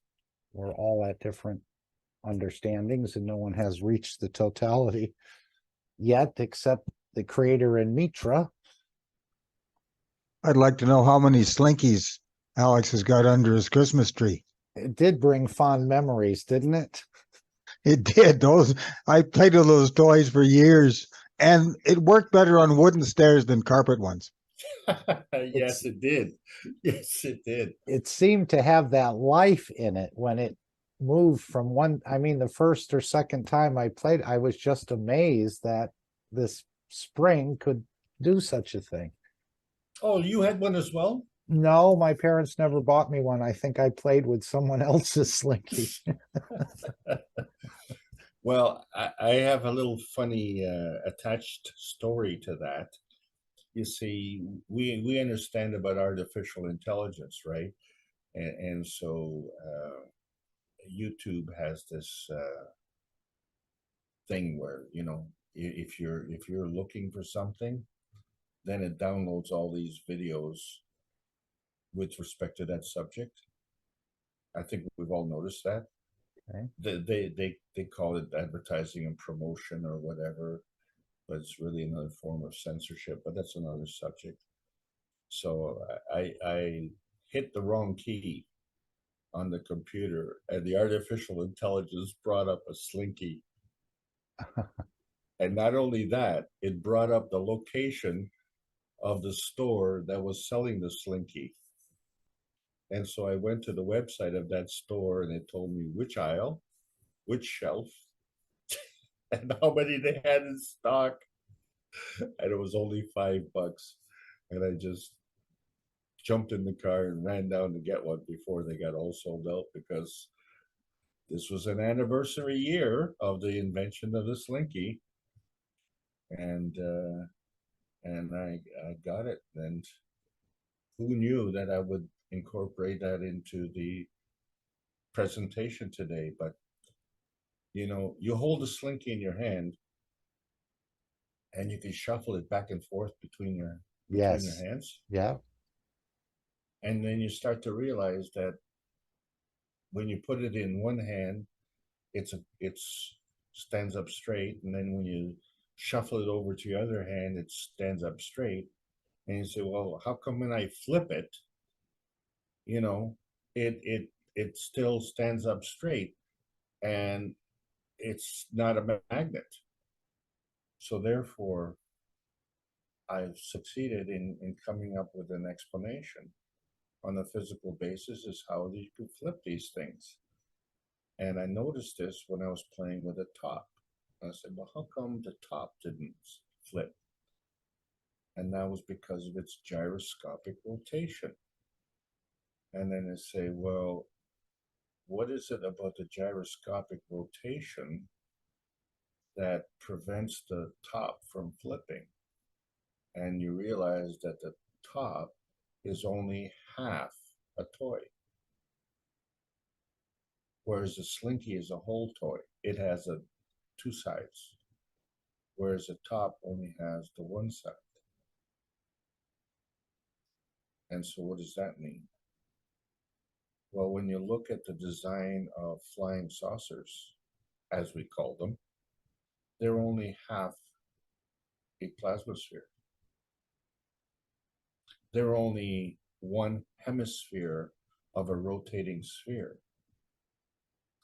And so in the scheme of, shall we say, off-world spacecraft, it's kind of like a sports car, whereas a proper spacecraft is a full sphere. And so these sports cars can park inside the spacecraft. And we're only dealing with earthbound things right now. We're only dealing with Earth space. So mull that over in your mind and understand the relationship between the half sphere spaceship and the full sphere spaceship. And you see that there is a field force that's behind it that's making it work. And the science that we've been given so far in physical science cannot explain it.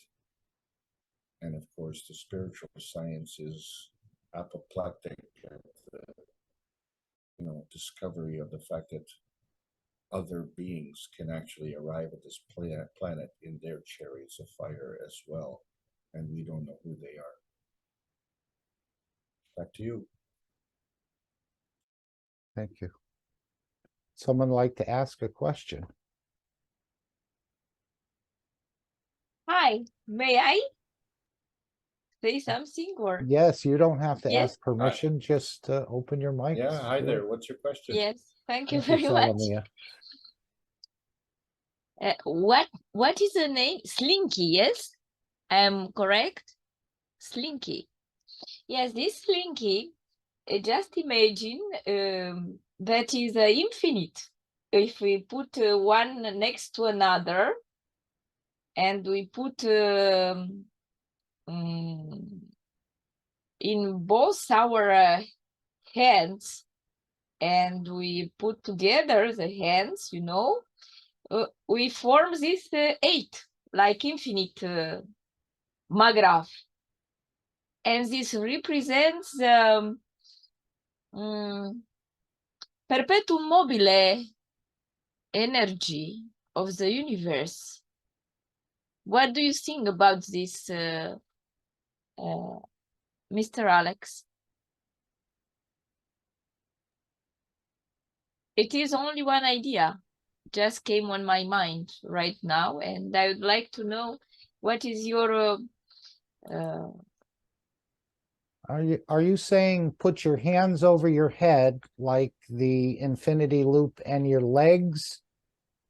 Is that what you're saying, to make an infinity? no, No. maybe I was not explicit. Yes, it's about this Linky. Imagine certainly. that this Linky we You have to put open four of them and together. we open, yes, and together make it's an infinite loop, you know. This creates an infinite loop. This is an infinite loop. But it's not gravitational and magnetical. It's Oh, yes, it is magnetical and gravitational. That's the whole thing. yes. Wherever you are on this loop, it is magnetical because Yeah. the core is gravitational. But now, what we're saying is that the gravitational stability is what allows the maggrav condition.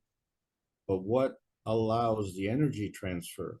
So the energy transfer also has to follow the rules of plasma science, where the higher strength feeds the weaker strength, which in case is the gravitational feeds the magnetical. So if the gravitational is attracting all the energy, how can the gravitational be feeding? And so this becomes the anomaly with respect to the plasma science. So what we have to understand is that the emission of the energy is coming out all the time, and you have to emit the energy to receive the energy, and it just doesn't come out through the top of your head. It's coming from all over your body, and you know that because if it just came out on the top of your head, to turn on your cell phone, you'd have to bang the cell phone on top of your head. But you can touch the screen with your finger and you can turn the phone on or dial a number or whatever that you're doing on your cell phone. So therefore the energy is coming out of your finger. Well, wait a second. If the energy is only emitted out of the North Pole and the North Pole is like represented as your head, then how does the energy come out of your finger? So then we realize that the plasma energy is all around. So when we look at this cell, we see that the cell membrane, the outside of the cell, is all magnetical. And so what is the outside of the earth, of the physical body? It's the skin. So the skin is magnetical, you see. And so if the skin is magnetical, where's the gravitational? So we have one gravitational overriding core in the soul of the body. But we have another overriding gravitational core, which is the soul of the man. And both of these operate at beyond physical parameters.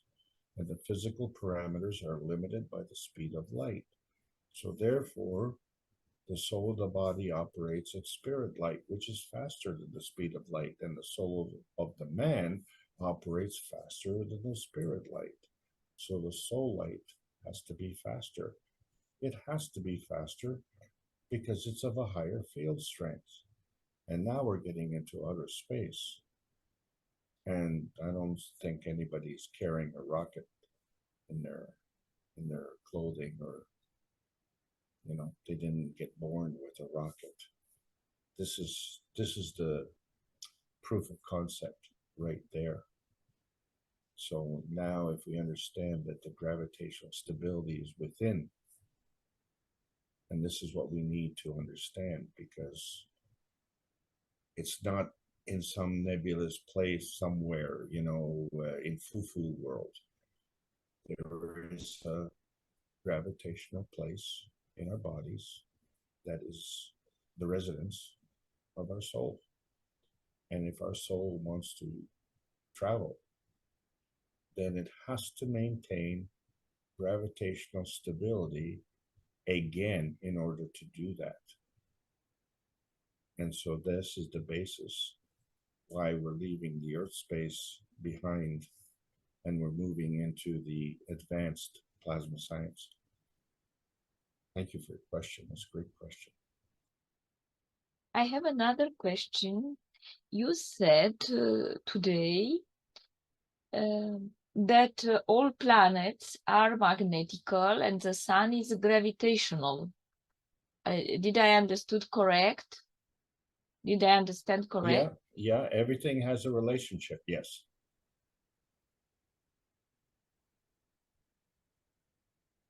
But at the same time, magnetical are also gravitational inside. It's like this slinky. Right. Yeah. For this reason, you give this example. Right. Yeah, to concretize. And this slinky could be also the code 108, the code in all the nature. I mean, the code, this 108, not 100, 108, 108 is a code of connection, and you find everywhere in India, for example, in Japan, in China, in all temples, they have 108 steps, or the diameter of the Earth and of the sun is related to this 108. I mean, but 108 diameters, and also of the moon, and the distance between them. But see, those are physical manifestations, and the problem we have with the relationship between the diameter and this circle is this pi. This pi is not balanced. And when we look at the mass on the periodic table, and then we add all the masses together between the electrons, protons, and neutrons, it doesn't add up. And NASA discovered this with the math that you're applying, because when they sent a rocket to a planet, or let's say a destination, they missed the target, all right, because there's this fudge factor that has to go into account, because it isn't a circle, it's a sphere. I mean, it's a spiral. So the circle is not a flat circle, it's a spherical circle. And it spirals, so that it's constantly moving.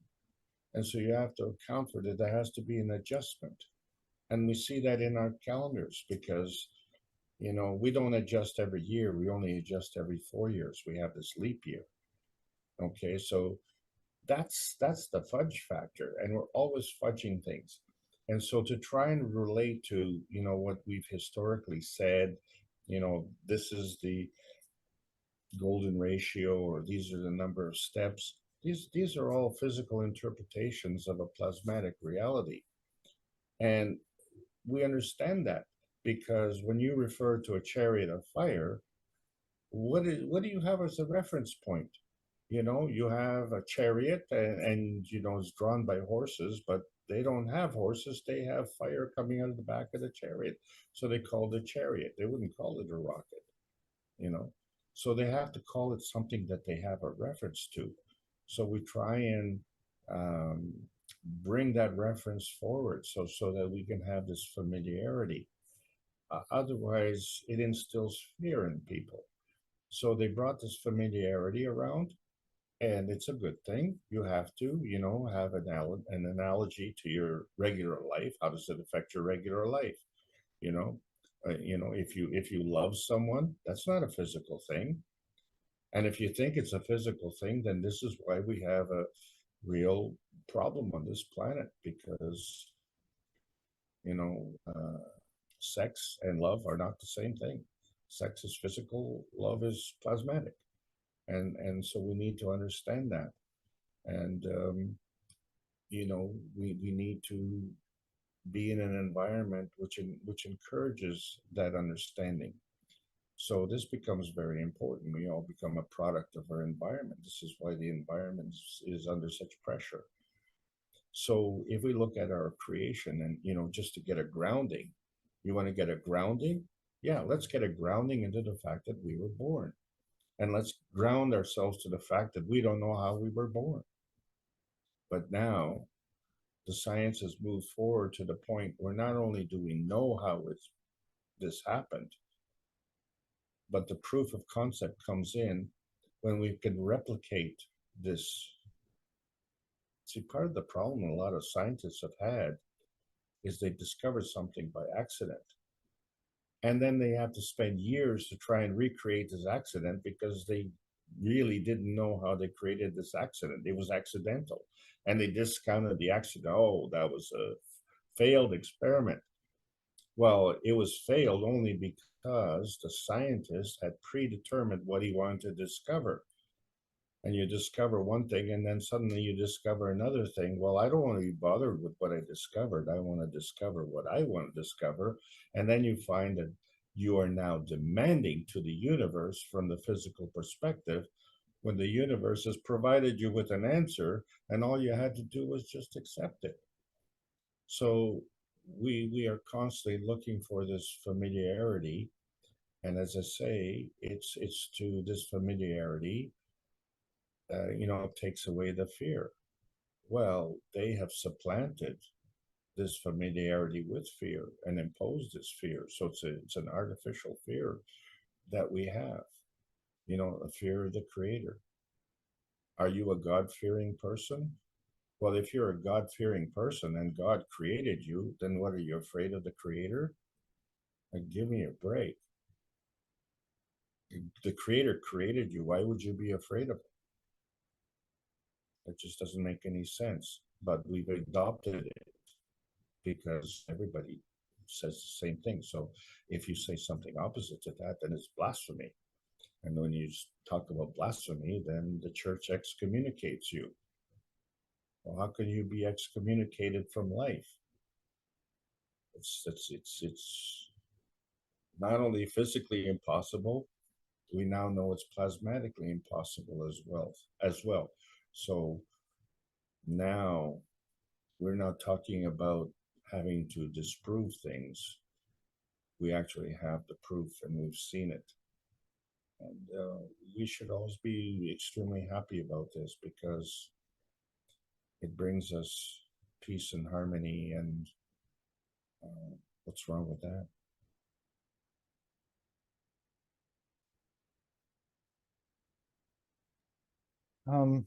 Alex, would you like to take a breather and we can do the Dome of Peace for a few minutes, or maybe someone else has a question? Yeah, Alex will Thank be you very quiet much. now. Thanks, Solomia. One of the biggest givers in the universe is with us. So I thought we would engage in the Dome of Peace if we could. And before we, let me just move this here. Are you so I taking over the screen now? Oh, and yeah, in a second. Okay, Okay. I'll do that. Okay. I'm a little slow with these mechanisms. Yeah, we're going to do the Dome of Peace. Before we do that, I wanted to play a little. Oops. Oh, I didn't share. Okay, there.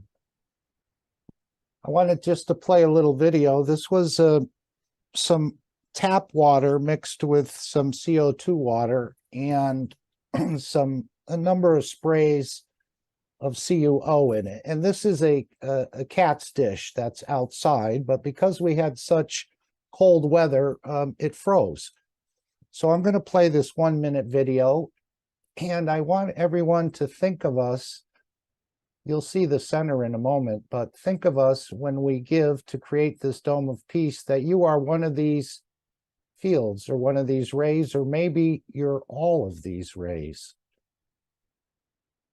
And we can see them. I guess the cold temperature allows it to freeze. Again, this could just be water bubbles, but I don't think it is. There is a crack in the center of it, but it wasn't all plasma water. It was only probably 20% plasma water or less, and the rest was tap water. But I just want to play this very 42-second video, but we're just seeing a similarity between what we're doing in creating the Dome of Peace and how we can emanate fields from our soul.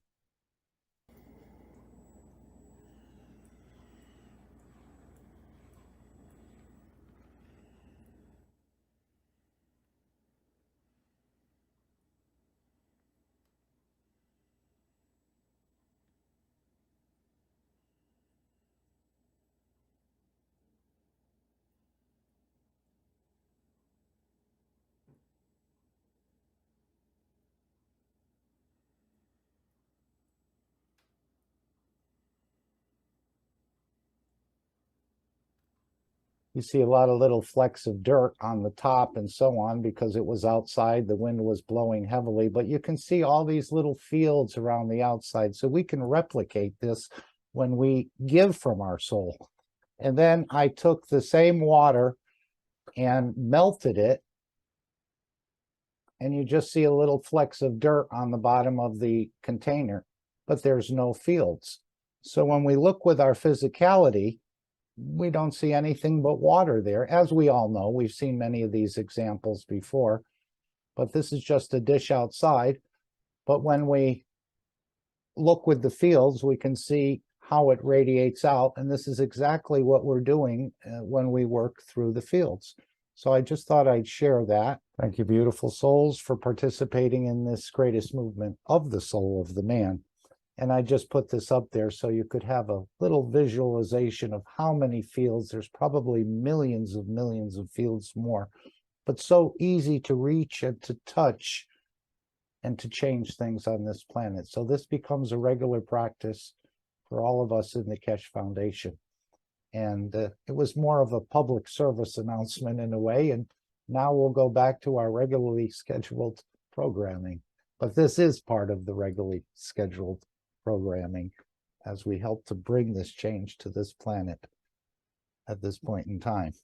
And apparently things are lining up in the universe for that to happen. Maybe gradually at first, but then accelerating. Thank you all.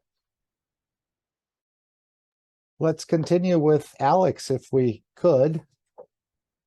One of the questions I had, Alex, was the idea when the universe divides into a bigger universe and a smaller universe and still maintains itself, or when the neutron decays and splits or divides into the proton and electron, is the strength of the little universe that's created and the other universe, bigger one, that it comes out of, are they the same field strength? Or when the electron proton creates another neutron, is it the same strength? I always thought that what comes out of the creation is slightly weaker. But now we're hearing Mr. Kesh say that we're equal to the creator, we're equal to Mitra, we're equal to the creation.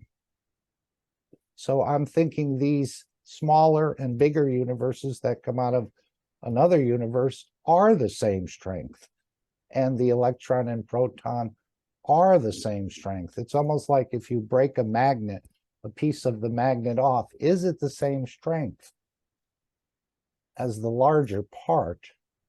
It seems the answer has now become yes, where before I had doubts, because the creation is coming out of something. So does it have the same field strength, or is it slightly weaker because it was created by, as the person who does the creating is greater than the thing that it creates? Maybe some commentary from our guests or from yourself.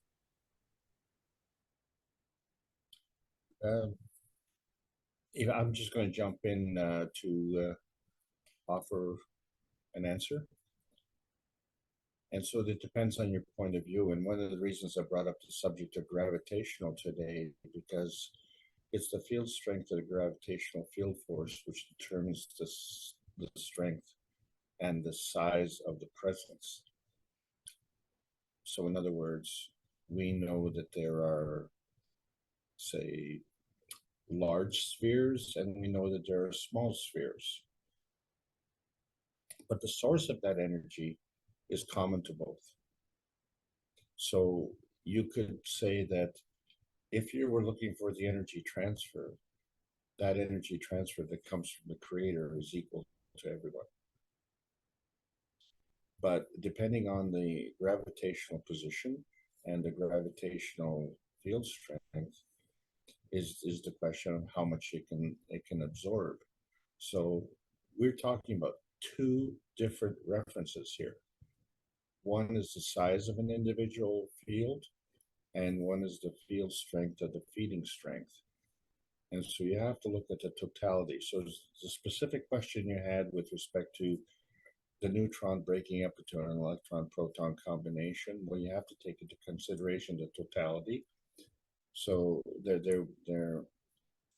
would be a physical mass, but there's also plasmatic mass, and there's also the PM ticks.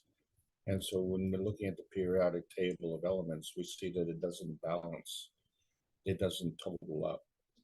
And it's the same problem with the spherical dimensions of pi. We're always fudging things. So in the plasma science, you can't fudge things. You have to be very, very precise. And so it has to be universal. It has to be able to apply to all the universal components. And if it's going to do that, then it has to be equal.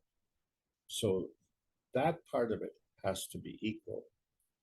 But the skill level with respect to gathering the energy and distributing the energy, that is up to the individual soul.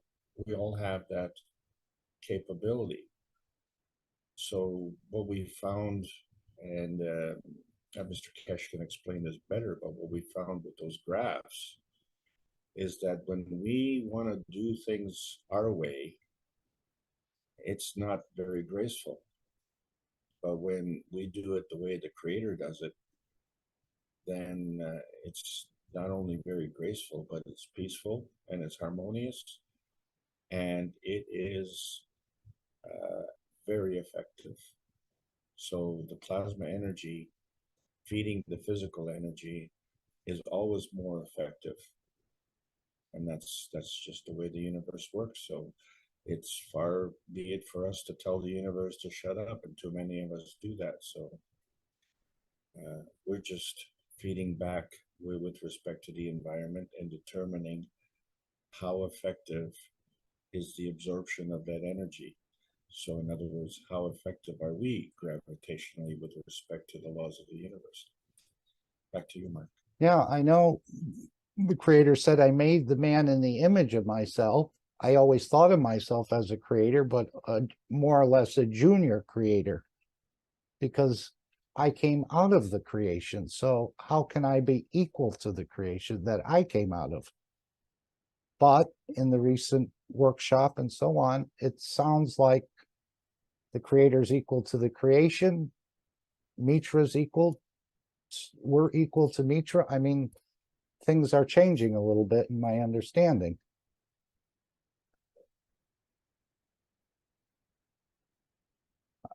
I wouldn't say I was the creator, but now I guess we'll go out and create souls and universes in a very similar pattern to what we're being shown here, or what the knowledge is being conveyed to us. And that's the key word, pattern. Well said. What about we inside the we live inside the creator? What do you think about that?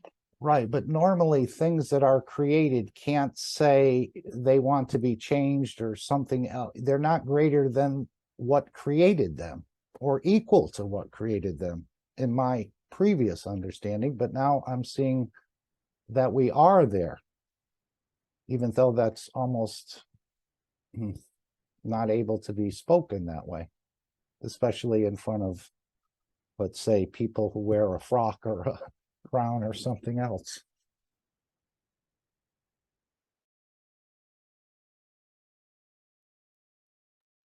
We can think about our body. Every cell is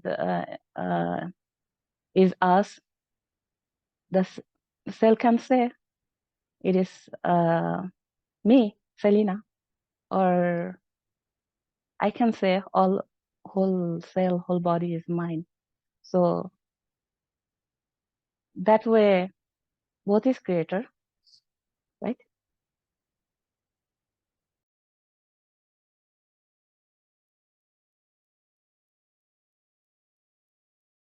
Anyone else have any thoughts or want to respond to Selena? Has your view changed in the last week or two about who you are in the universe?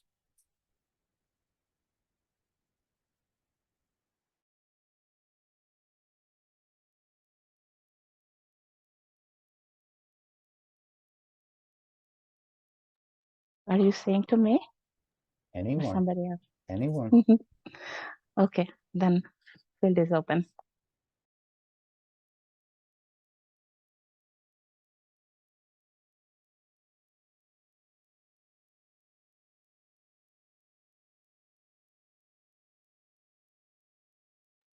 All right, I guess we'll go back to something else. And yes, our physicality fools us a lot. If you and I, Alex, were standing outside your front door and we watched the sun come over our heads, and we stood there for 24 hours and it rose in the east and sat in the west, and we're standing in the same position, we didn't go to sleep, and the next day the sun comes up, goes over our heads again, and then sets in the west, we'd say, it's so obvious the sun rotates around the earth.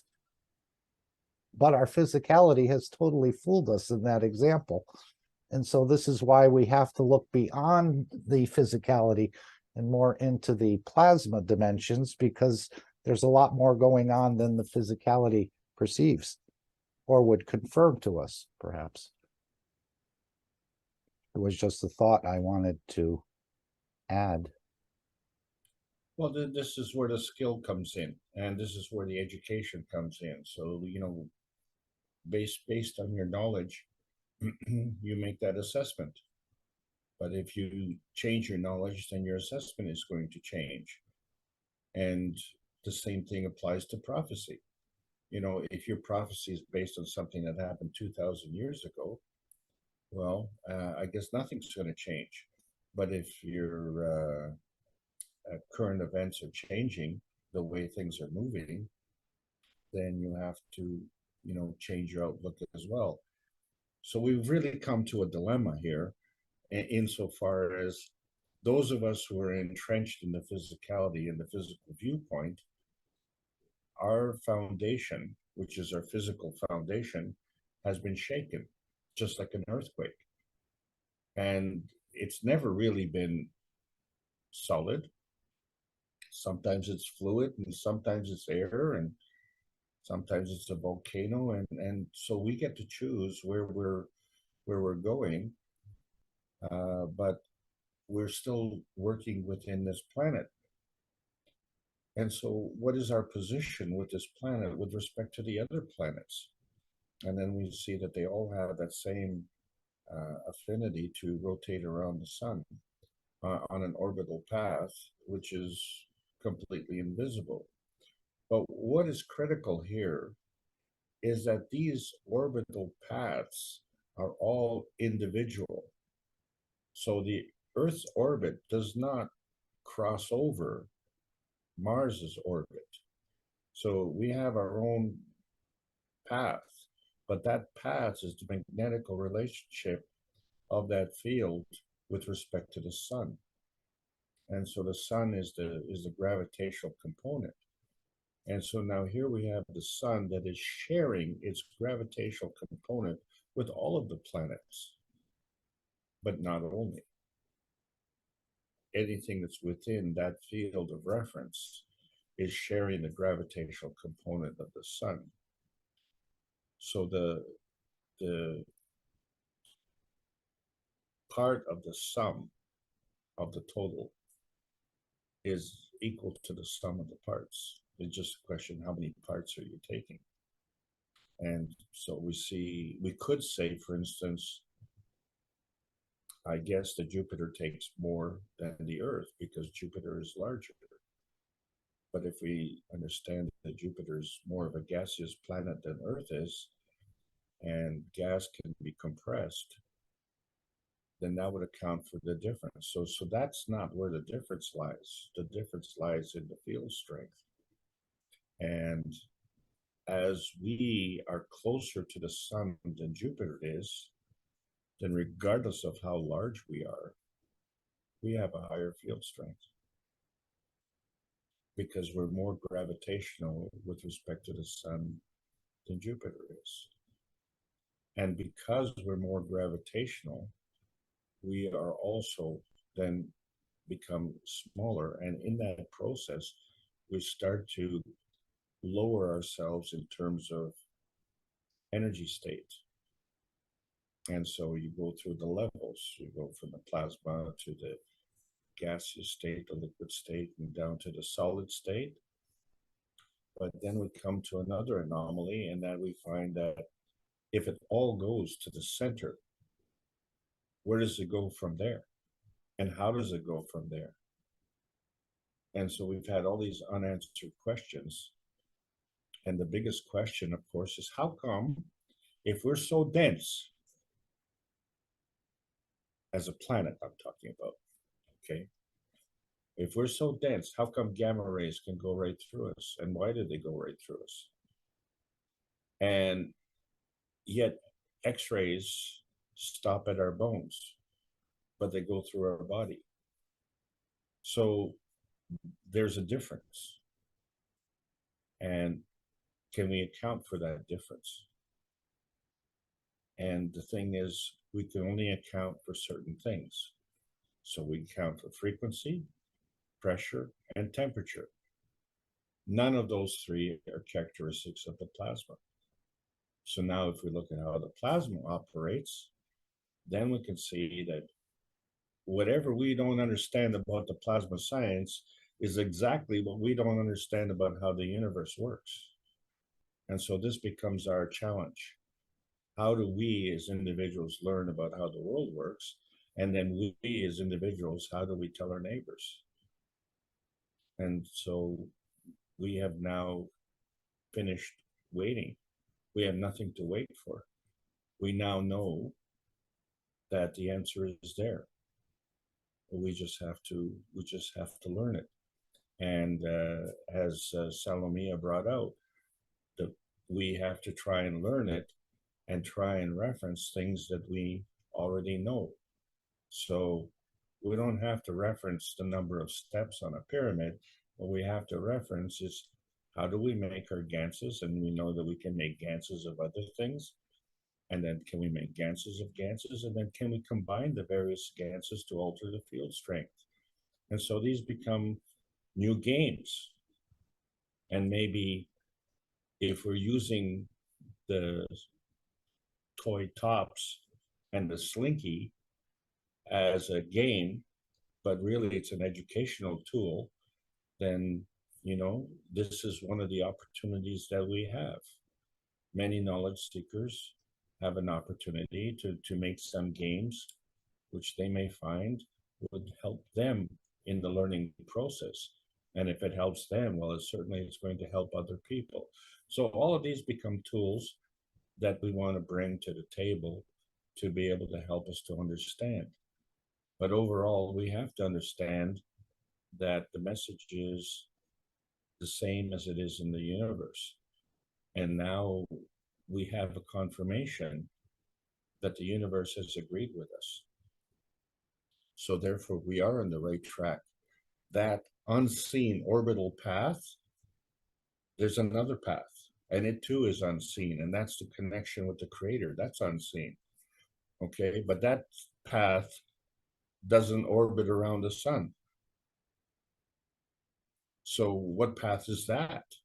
So then now we know we have multiple paths. And then when we look at the whole thing, we say, wait a second, my whole skin on my body is a path.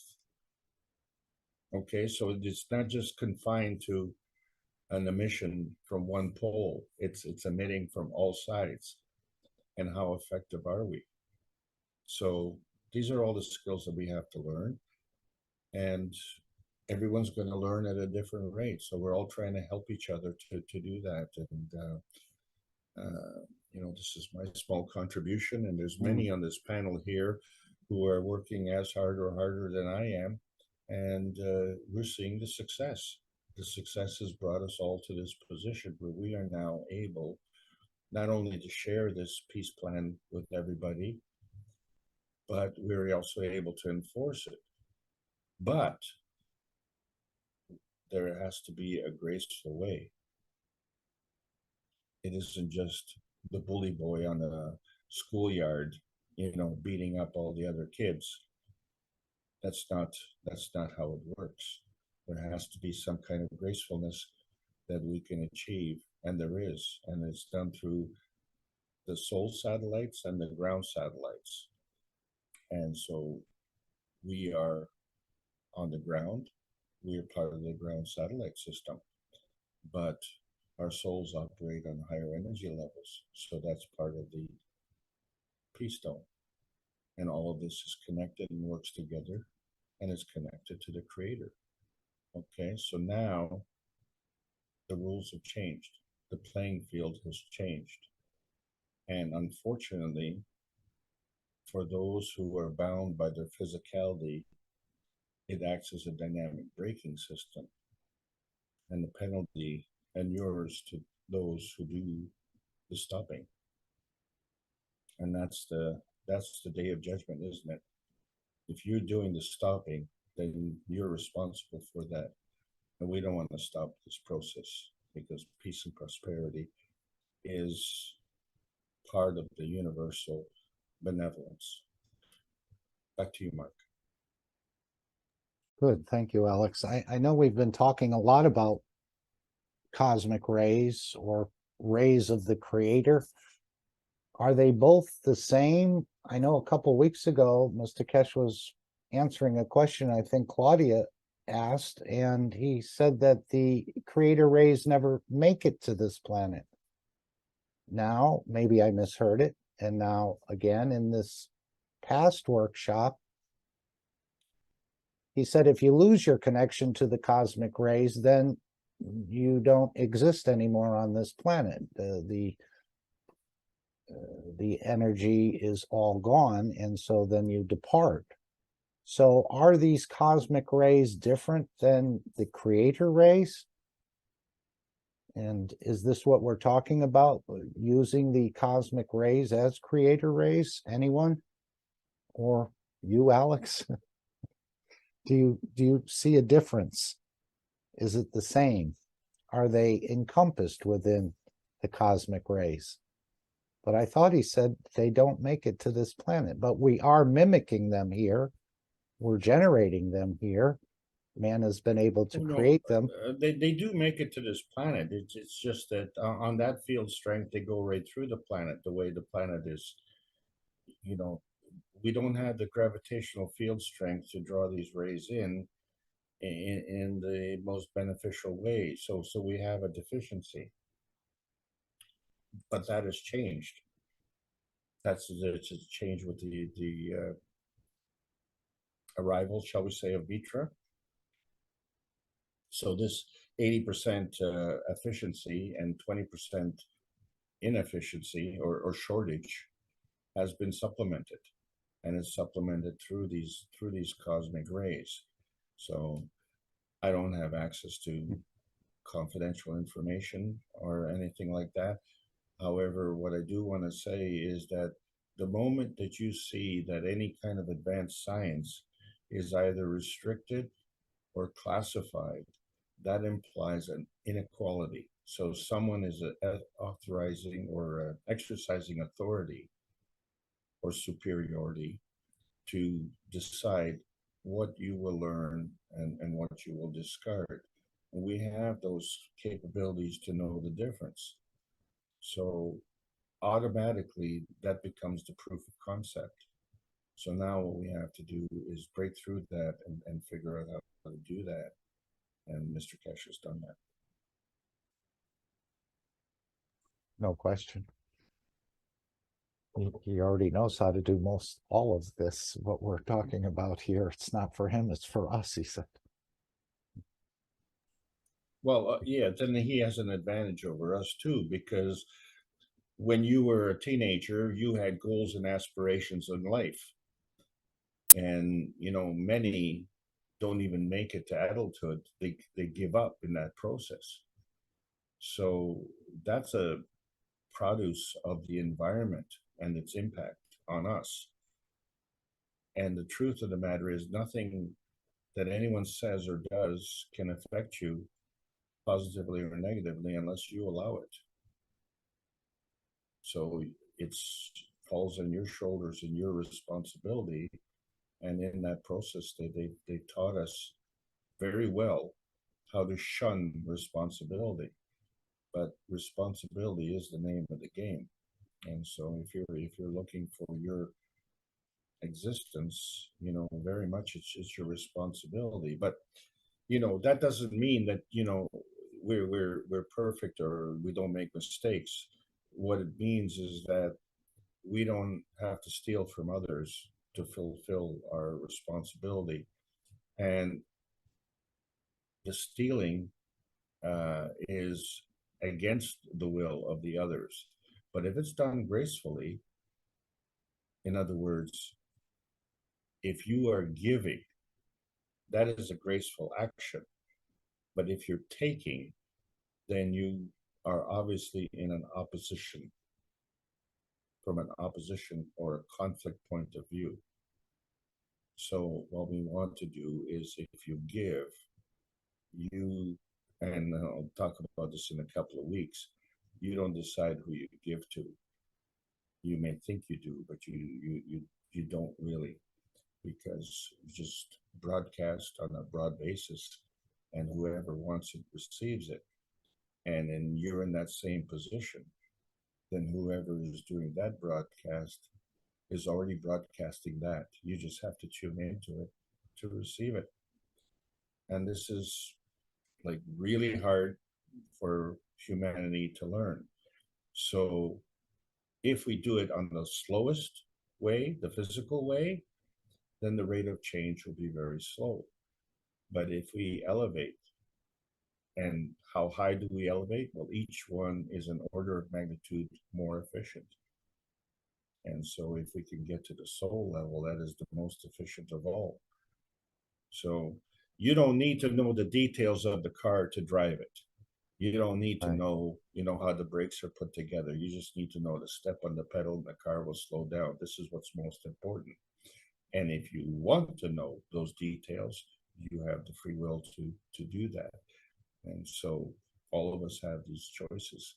And so we're now going to have to find out how the universe works by being participants in that universe. And for many of us, that is going to be a real challenge, but you know, it's going to be a welcome challenge, that's for sure. No question. Would someone else like to raise a question or two? Please. I know when Mr. Kesh was talking to Dean, he said that there's a couple things here that we didn't, well, we just sort of walked into it. He said this is the first civilization in the universe ever to reach the creator so quickly, when these others have been flying or traveling for billions of years and never discovered it, and we just walked into it. And he said we didn't appreciate it. How can we raise our level of appreciation if we didn't appreciate it? Or maybe we just don't have that capacity to see what actually transpired on Friday, let's say. How can we Well, raise our level? isn't that a traumatic condition? Like, if all your life you have built your entire life, navigated your life according to a set of principles, and then you find that all of that just evaporates, just like the ice in that bowl just melts away, and it becomes something totally different, and you say, wait a second, now I've lost everything. How can you lose everything when you gain all this bountiful knowledge? So it becomes a difficult thing when we're all grounded in our physicality. But what we need to be is we need to be grounded in our gravitational field strength. That's the difference.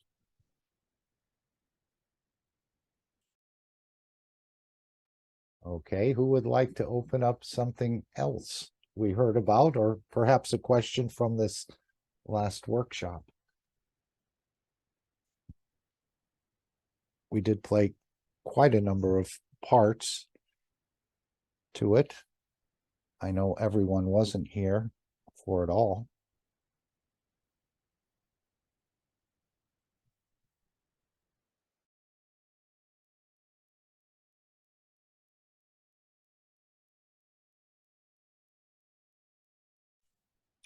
So this topic that you just brought up, Mark, you know, I'm going to be talking about that a little bit next week,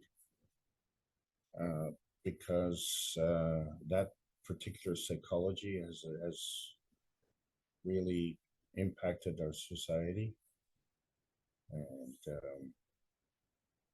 it's just going to be an interesting story. I think, again, another story, because we're still dealing with Earth space in there, and so I'll be talking about the cargo cult next week. And, So I think the Egyptians did have some of this technology, as I understand it, but it was the lack of the communication system that didn't allow it to move across this planet, let's say. What was that anything you understood that way? Because of our communication, this is one of the reasons that the universal community or the creator can interact with all of us simultaneously. But in the Egyptian days, they didn't have that level of communication. So therefore, it was sort of centered in one area, or maybe it went out a little bit, but then eventually they lost it, or it somehow just got well, forgotten. if you think, Mark, that the ruler of that time was powerful enough to order the removal of the head of the lion on the cornerstone and replace it with his visage, I don't think you'd want to, you know, broach that subject with him.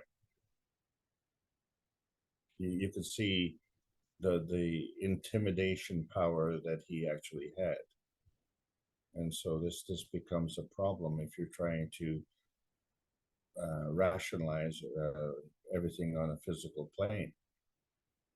So if you connect to your soul level, what you will find, and this is what we've discovered, is that he is disconnected from his soul level, because a man like that would never do that, because he'd be violating universal laws. And so that's the key. We keep gravitating, shall we say, to man-made laws, but we have to understand that universal laws is what brought us here. So it only stands to reason that we continue in that same vein. And so this becomes the conflict point. And, you know, really, like for me, and I'm just relating a personal experience, when I was introduced to the Lost Book of Enki, many of my questions were answered, because these questions, like you're asking about, you know, the pharaohs and the Egyptians and the hieroglyphs, which are just vandalism, pure straight up vandalism, and tagging with a chisel as opposed to tagging with a spray can. You know, I didn't understand those concepts. But, you know, if you're a warmonger, then the war is written by the victor. The history is written by the victor. And so once I understood those, then, you know, things started to make sense for me.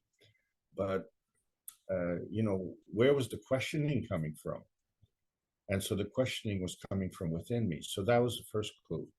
And then where was the answer coming from? Well, every time I turned around, that answer was elusive. And so the answers that we were given, I had to rationalize, well, you know, what did you mean by those answers? But what I never knew 30 years ago was about the plasma science. And so I revisited these things and I said, wait a second. These are not advanced civilizations. These are oppressive civilizations. Just because they have the fancy car and we're riding around on donkeys doesn't give them the right to, you know, abuse us. And this is a valuable lesson, the abuse.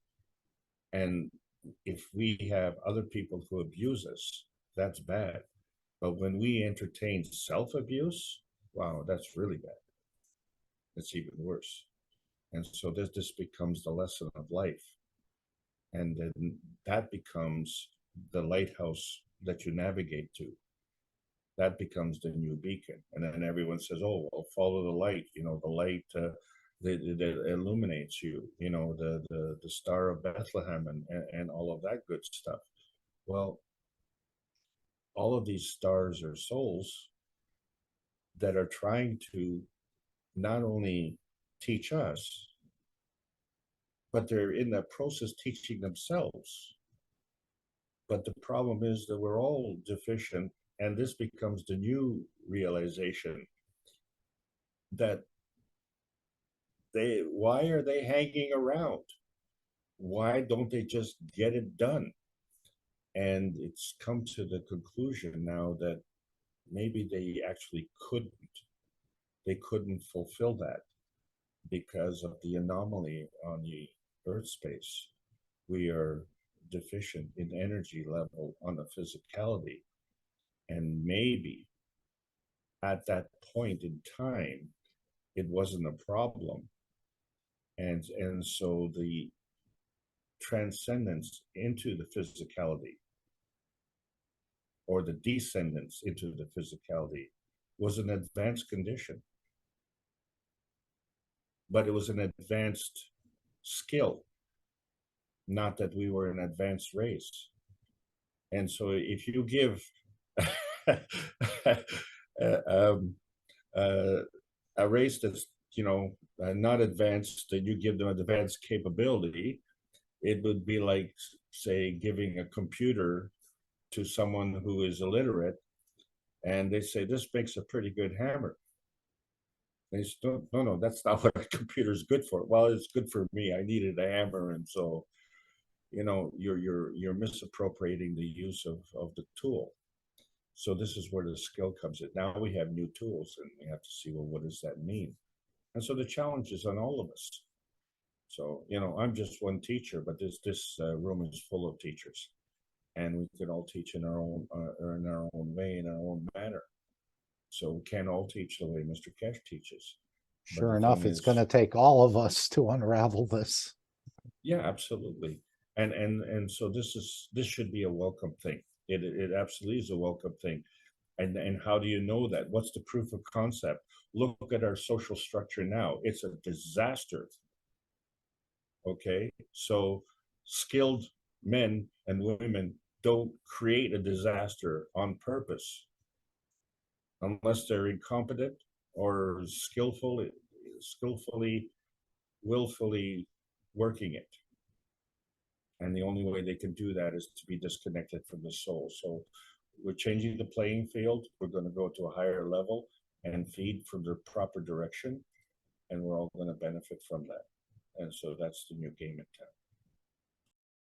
Right. I think in the first part of the last workshop, Mr. Kesh said that I wrote down gases, but I think he said ganses are the key to producing cosmic rays. Now, before we just used the GANs as a gimmick.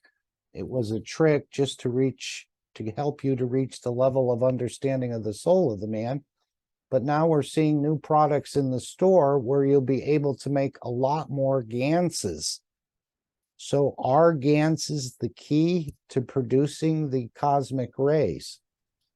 So Mark, Yes, I have a very specific answer here. go right for ahead. that. We have a difference between the plasmatic soul condition and the physicality condition. Okay, And there are elements that transcend both dimensions simultaneously. And they are water, gas, and emotion. They have both characteristics. So you as a physical body are not going to move unless you have the inspiration coming through your motion. And we know that the ganses emanate a field strength and energy. And we know that the water has the same affinity as gans. But we also know that the water will evaporate into nothingness. But now we also know that every single element on the periodic table of elements has a plasmatic substructure.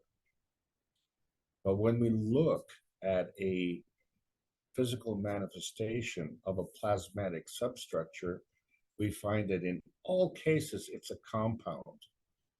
So, you know, if you're looking at CH3, there's two compounds, and that's a compound. CO2, CuO, ZNO, H2O, these are all compounds. So the periodic table of elements are elementary because they're in a physical state. As soon as they get into a plasma state, they become a compound. And so now you've changed the game. Now you've elevated. Now you have two plasma fields working together. And when two work together, they create a third. And so those fields interact with other plasma fields, and this is where the inertia comes in. So do you decide what you interact with? You're a river, and you have this capability, and you flow. Do you choose which bank you flow to? You know, so you're going through from the mountains right down to the sea. So you're passing through all of these things. You know, you take a look at a long river like the Nile or the Amazon River. You know, they travel through a long way, and they travel through various environments. So, and that's the way energy goes. So can we be more specific? And why would we want to be more specific? It all depends on what we want to achieve. And do we know what we want to achieve? So I'm going to say no to all those things. Because if I'm looking at what I wanted to do as a teenager and what I'm doing now, wow, you know, it's mind blowing. I would have never dreamt in my teen years that I would be doing what I'm doing today. But am I happy with that? Absolutely, because what's the alternative? And that's the proof of concept. So when you're on the right track, you know it. But you know, it's like being at the right place at the right time. You have to know when you're there. and then you have to do something about it. And we're all at the right place at the right time. And this is a wonderful thing. We should all be thrilled. So the only thing is that is the field strength. That is the gravitational field strength, which balances out all the pain and suffering that is going on this planet at this point in time. And the sooner we connect all the souls to the soul of the earth, then this whole place will heal very rapidly. We just have to define what rapid means. And hopefully it's less than 12,000 years.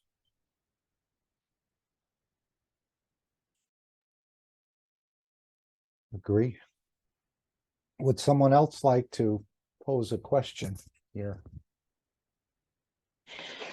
Hello. I think Mr. K said, I don't know, last workshop or the 2 weeks ago, the cosmic rays are not from the air, because it's only from the outside the earth, because the atmosphere of the earth is very different. My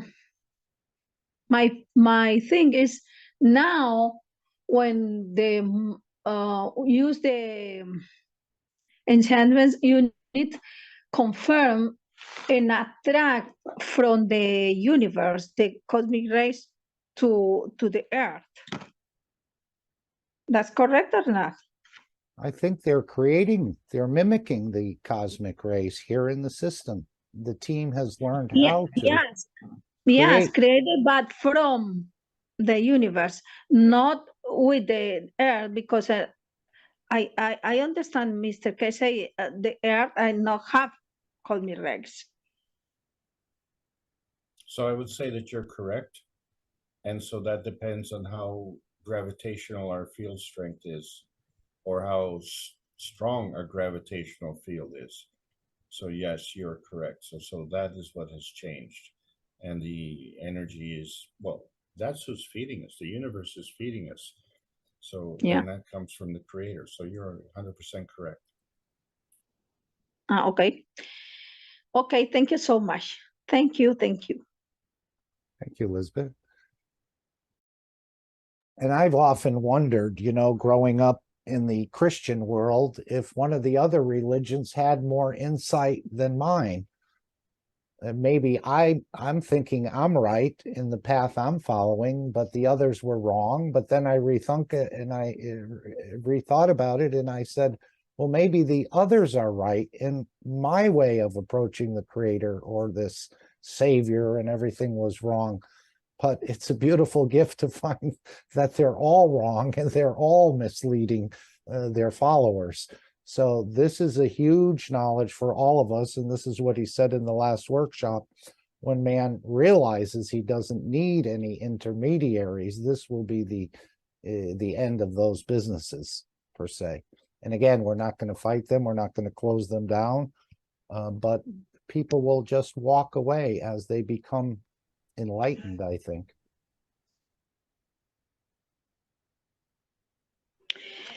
I have the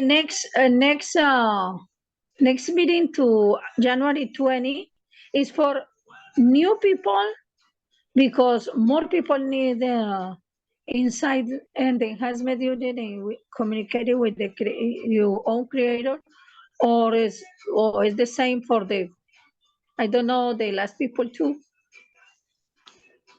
Anybody know? Thank you. Could you, I didn't catch that. Did you catch that, Alex, or could she repeat it? Yes, is the new meeting for new people exclusively, or some people going to be carried forward? So I think the answer is both. It all depends on the capacity, and I don't think it's not a seating capacity. I think we are limited by something else, and I don't. My question is because Mr. K said with the people inside and December 16, now is in communicated with the own creator, with the creator. Yes. But I don't know, maybe it's for new people, because when more people inside it, more people communicated with the creator. I don't know. Well, you see, we're all communicating at all times with the creator. It's Yeah, just that, yeah. are you, does he have to tap you on the shoulder, or are you okay with it? Did you already know? So No, I understand, but it's directly, okay, directly you energy with the creator, or maybe you understand more. You on that all the time is with your creator. Maybe it's for Yes. that reason. Yeah. Yes. I think our knowledge is growing quite a bit. Alex, I'm going to step away for 1 minute and I'll be right back. Can you take over, please?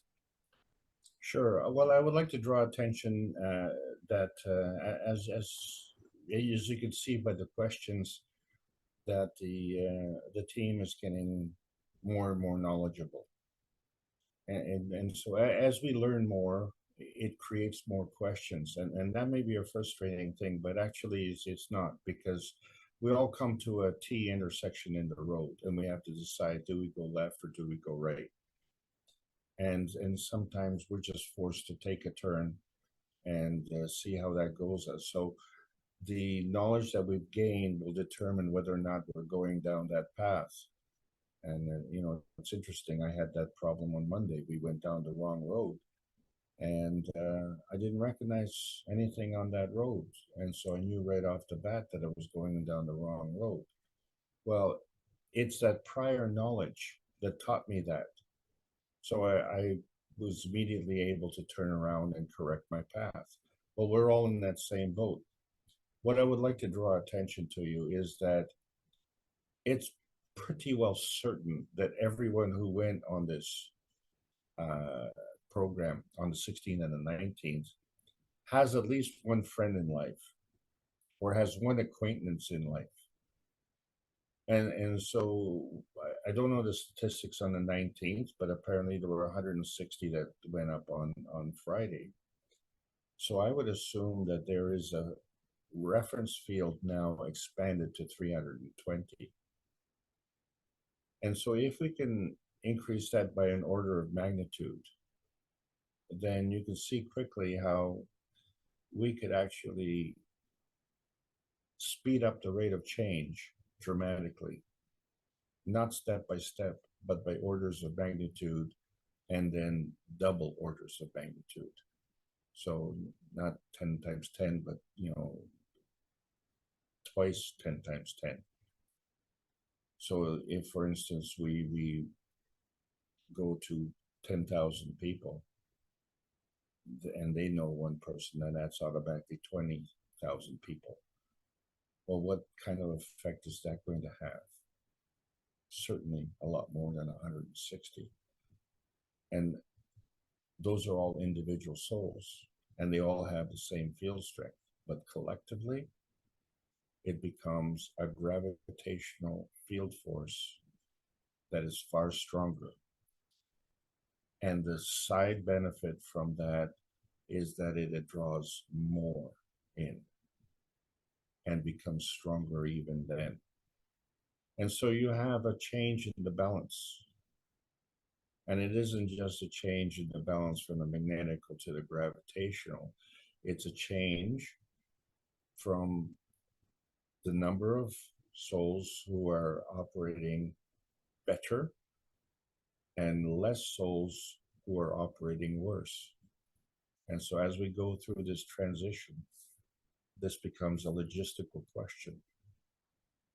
And so clearly we need more teachers. And so clearly we are going to get more students. So which came first, the student or the teacher? So in the absence of students, we don't have enough teachers, but if the students show up, we will also have the teachers. It just stands to follow. But all of this comes from the field forces of the universal community.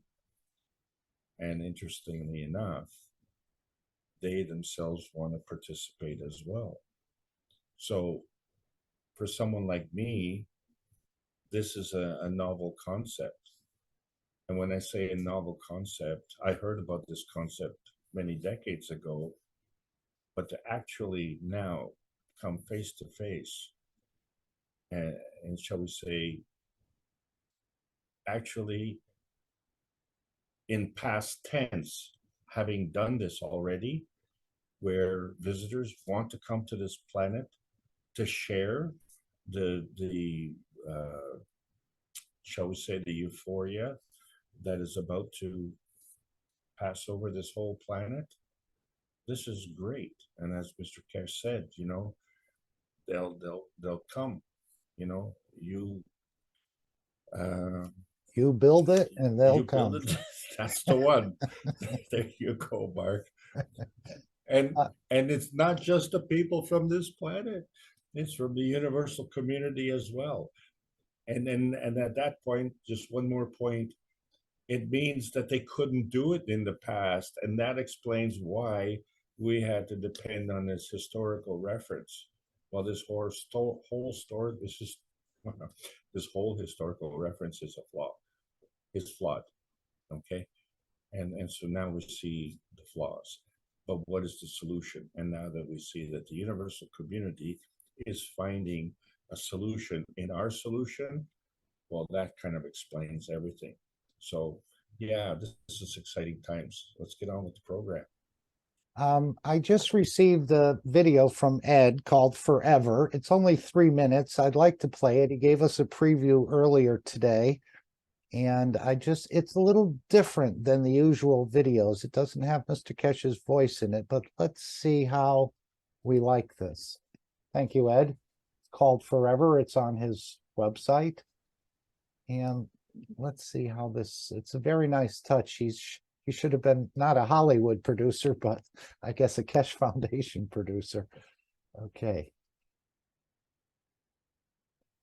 I hope I'm sharing.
Thank you very much, Ed.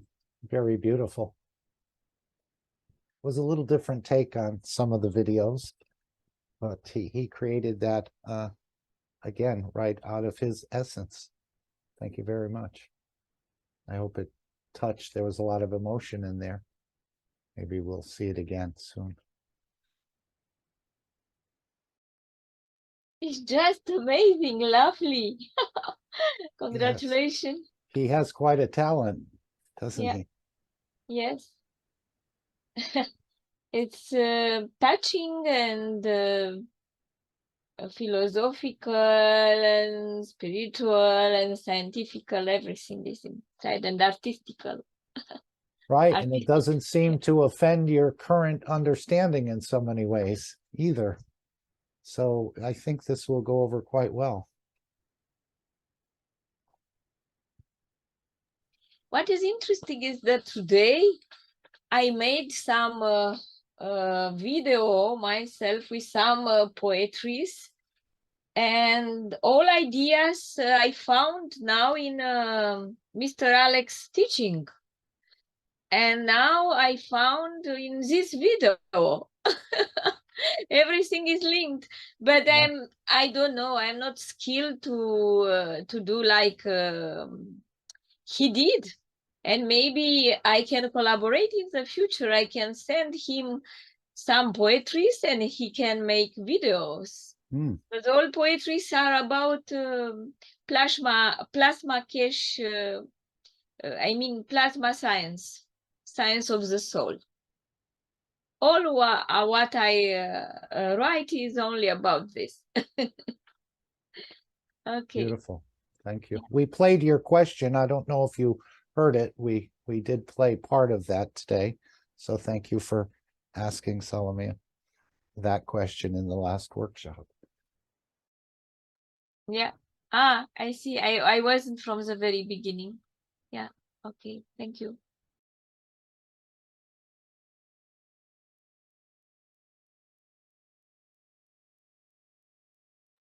Okay, it is approaching midnight. I see Mr. Kesh is with us. Is there something you had intended to share, or just stopping in? I know you said you've been pretty busy lately and you wouldn't have time to come into our different groups here because of all the demands on the foundation and paperwork and gosh, so many different things going on, but the creator can handle all these things. Seems. Thank you very much. No, I'm just like you, knowledge seeker, listening and learning. Yes. Okay.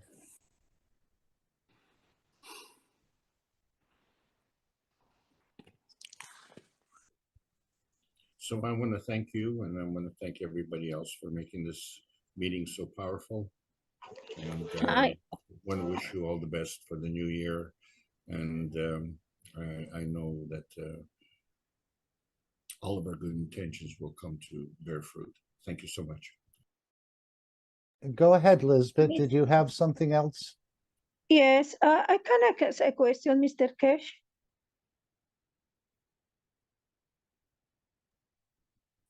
Yes. About the, yeah, thank you so much for your love and knowledge give us.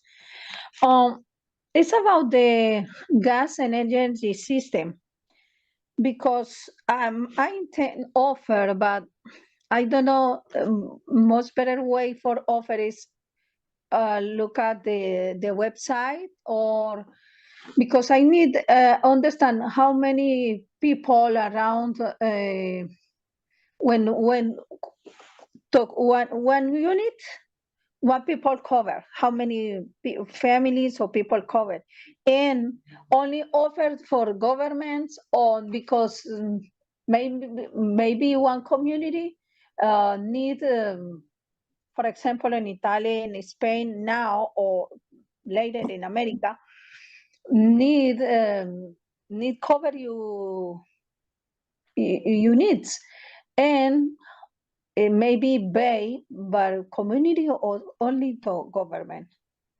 And how many people cover one unit? Thank you so much.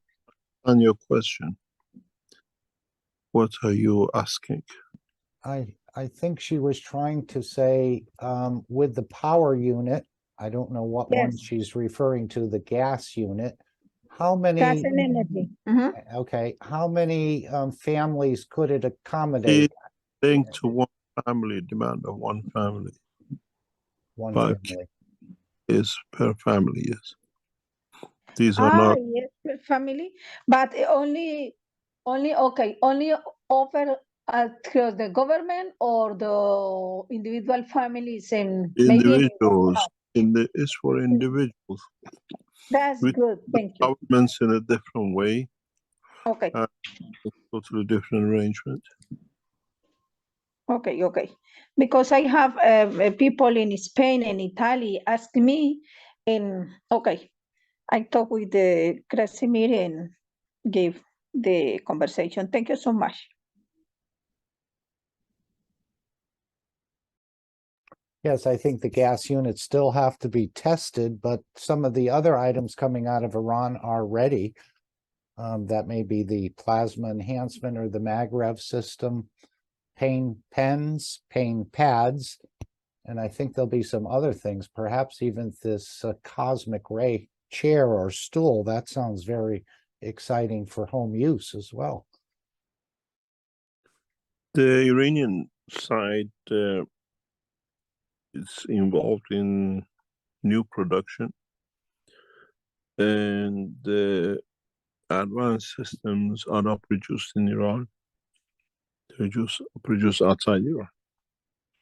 But Iran is producing their own system, the power enhancement unit and the rest, and many new products. In Iran, we employ a team of scientists. We don't employ knowledge seekers. They are knowledge seekers, but scientists, and all are masters and PhDs and world-class prize winners in their field. Iran team is totally different, is unique, and so they come up with their own way of doing things, like the new, what we call tabletop gas production. It's totally different. It's so, what do you call it? It's simpler, but produces many times more than normal system, even the system we had in the factories. We are going to apply the new systems out of Iran. So we have to wait and see. We know something, 30, 40 new products will come out of Iran. They're working on it in the next few weeks. Beautiful. But at one point you said to us, we need to move beyond the GANs making and things, but in this past workshop, I thought you indicated that the GANSs are a key, or did you say the gases are a key to producing Cosmic rays? cosmic gases are the key. Okay. If you look at the galaxies and the explosion and the fields you see them is a cosmic gas, where the cosmic gas is produced in a specific way, which we have, what do you call it? I've got in production of. And we use totally new technologies now. It's much more advanced and it allows new scale of work. So again, much of this is a replication of the processes in the universe, even though we don't understand all of the process in the universe. Some of these systems are replicating or reproducing processes that are going on in the universe. Yeah. Yes. Yes, in a way, we've seen how everything else is done on Earth. We learn how to use hydro for electricity and other things, learning from one process to another. This is up to now we work on the Earth systems. Now we brought in the knowledge of universe. And we make systems which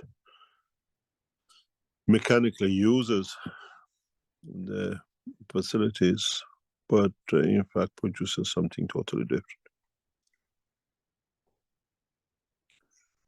And it took me months and months to teach our teams around the world. And they gradually are understanding it.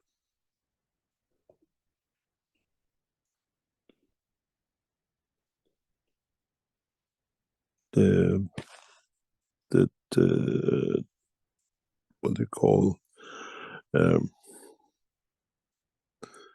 the February session of, again, will follow after the 20th.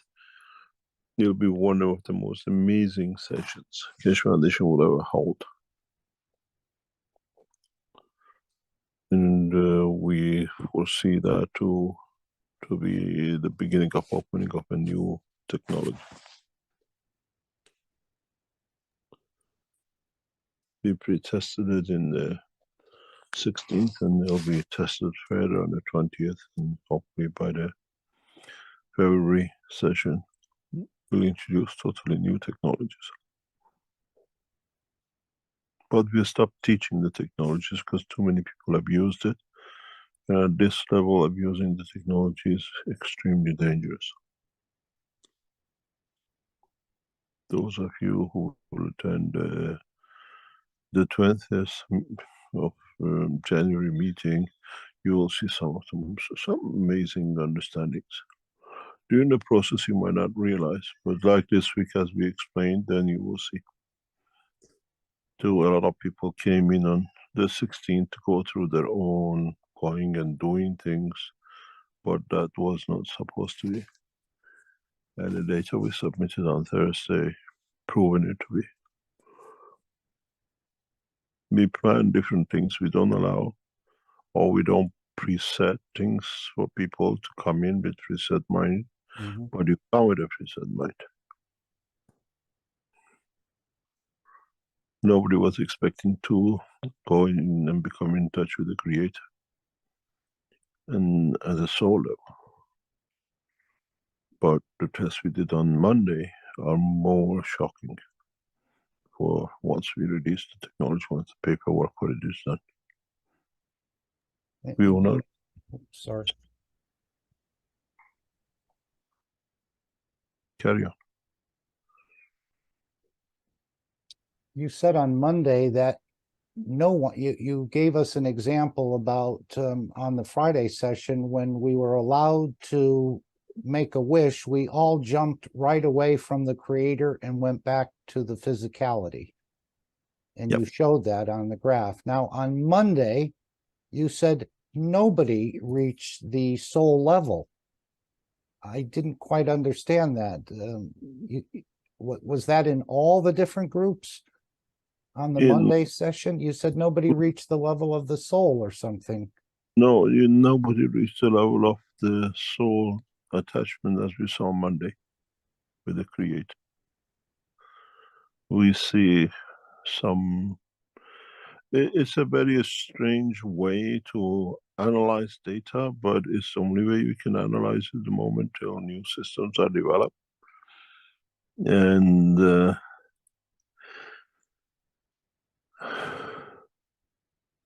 I think the 20th will open another shocking way for people if you understand it. The revelation on Thursday has already brought shocks into Vatican. We know directly. We know directly what is done in Vatican. We know, as I said, you look at it as your side, we look at it what we came here. The whole base of the 16th was to give a direct message, and by the Thursday teaching to the religious organizations that your term is finished. And some understood very, very clearly. Vatican understood exactly what it meant on Thursday, what happened last Friday. The Iranians understood immediately.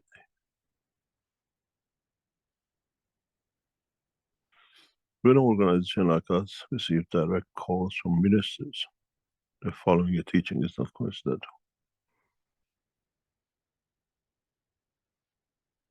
How can we now tell people that they can be in touch with the creator, and we have scientific proof we can do it, and we call ourselves in between go.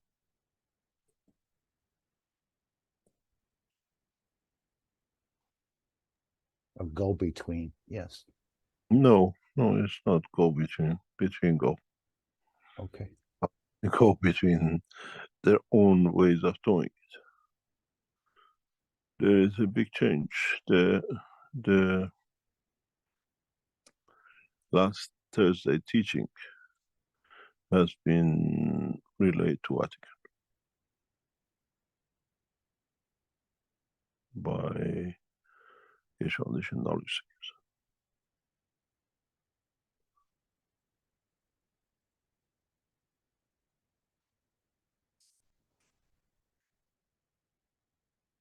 But all religion is problem, not only Christian No, or there are a lot of people. You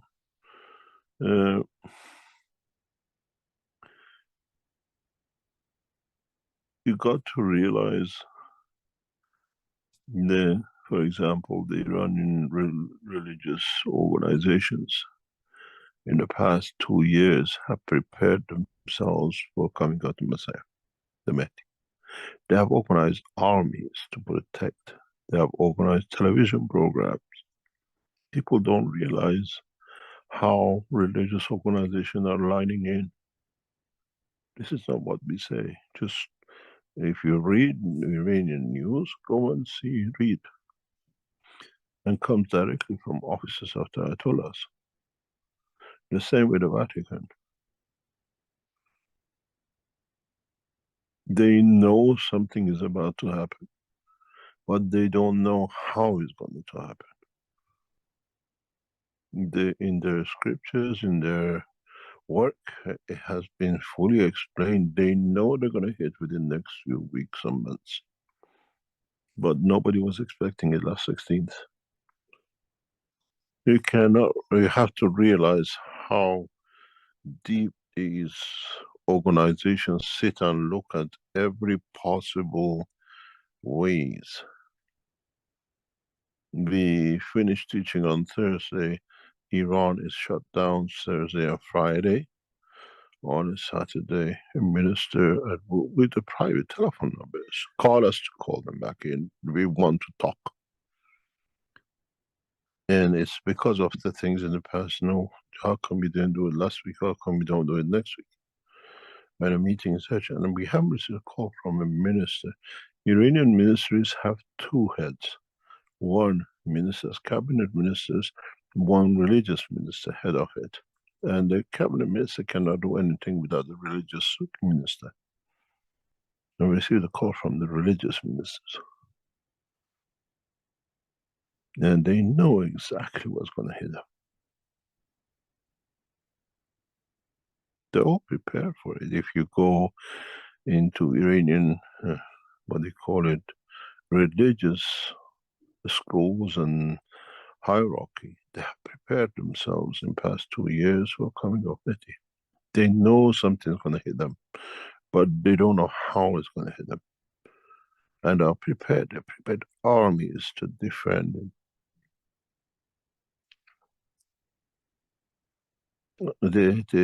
It's the same with Vatican. Vatican has started preparing it, and the last pope says, "I'll be the last pope." But they're expecting a person and not a revolution in the structure of knowledge. They're looking at the wrong end. They're waiting for somebody to come and say, Mahdi, this is what's going to happen, and I do this magic and that magic. But actually is the soul of totality will come and bring that change. The beginning of it was last week. do you know how many people will be awake that time together? Pardon? How many people will be awake that time What do you mean wake? when the change come? The change has already come. You missed it. Oh, not everybody doing together, right? No, the change is the beginning of the change Yeah, it's happened, but not everybody touched, right? In time, yes. Now it's awareness of it. Join us on 20th and you'll see a bigger show. What's going to happen on the 20th is more fundamental changes. Has to come in this way. It has to come in what they call it, small pieces. Has to come in banners and not in the way. You see, this what I call evolution does not have one head. It has 8 billion heads. This is the difference.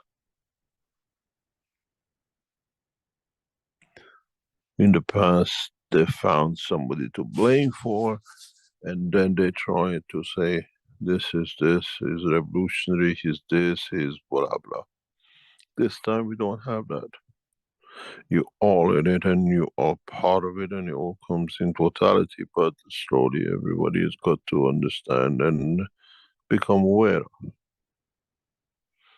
And we don't create a bunch of zombies.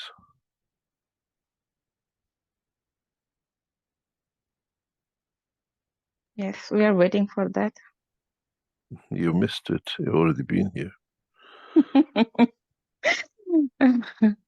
The train, or you're not aware of it physically, but in your soul, the motion has started. Yes. The governments have realized that the essential part was that awakening. The 16th of December 2022 will be written in histories. It's just that you say the day when Muhammad went to the mountain or the day when Christ was crucified, the awakeness of the humanity was on the 16th of 12. The promise that whatever you were told, whatever you believe in, is fulfilled, is gone. In 150, of you were part of it. Nobody declared that the other message, nobody declared they've been to see the Creator, nobody. Because you all went to, and you cannot even understand how you done it, but your soul has. Yes, thank you. In the next session, there'll be more people, there'll be more knowledge.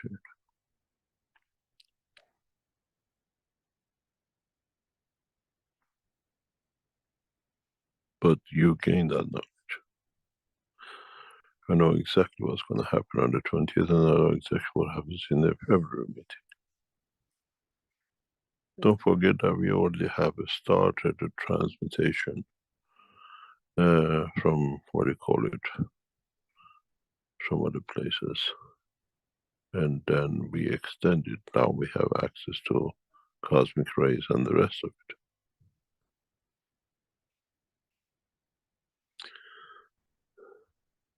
Then the governments have to find solutions, governments have to find answers.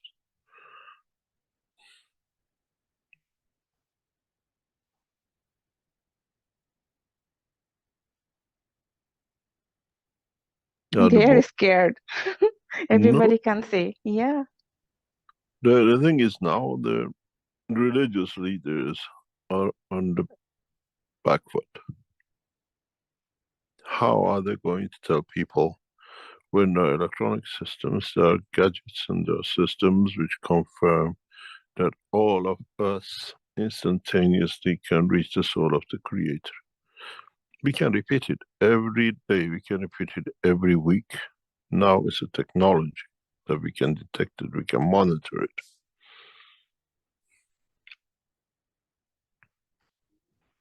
It's not anymore the soul of a prophet or somebody. And it's amazing how instantaneously the whole 150-60 collapses into one.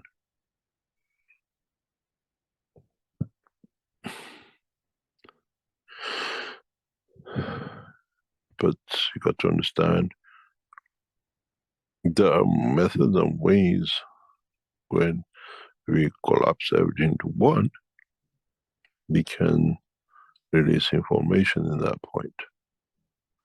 And then you understand how everything comes in it. Yes, that is the way. Thank you. Yeah. This is more, if you go back into the testing we did over the past few months, I always said, if you listen to some of the teaching, that it's like when you go to the airport, you wait for the terminal, they announce the flight is from that terminal, now you're ready to go. If you remember these words, I've repeated a few times in different teachings. And then when we tell them this is a terminal and you go, they go. We just tell them go to the moon, they go to the moon. Now we asked them, people present, go and see your creator. So they followed. You missed the boat if you didn't understand how it works. And that's what I say we go to. We don't fly to. You don't fly to creator. You go to your creator. And it's the same. We ask you to go to your soul. We ask you to join each other. We ask you to go to your prophet on the soul level. And we ask you together go to your creator. Then we tell you go to the moon. Then we tell you go and see your family. Nothing has changed. Because even in the systems, we were in touch with your soul. Now with cosmic rays, we put you in touch with your creator. Now you understand how we walked you into it.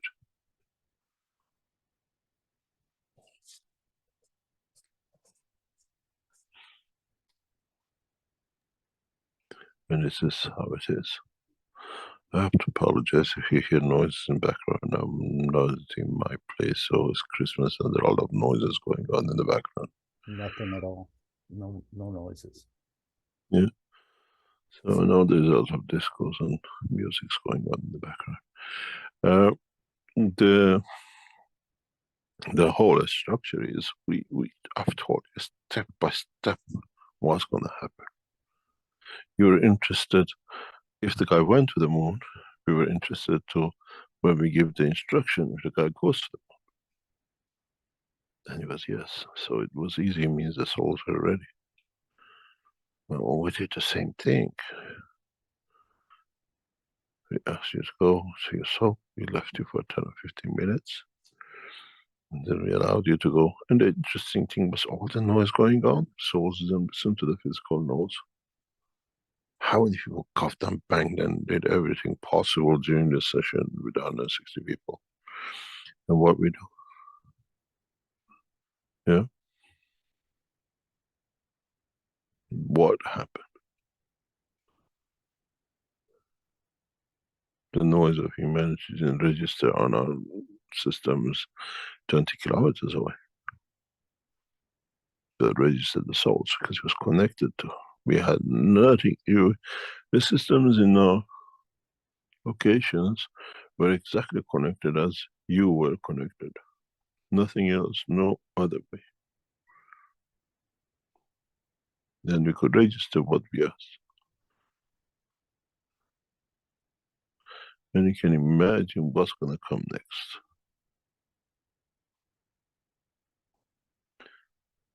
On the 20th, some of you will have the biggest shock in your life.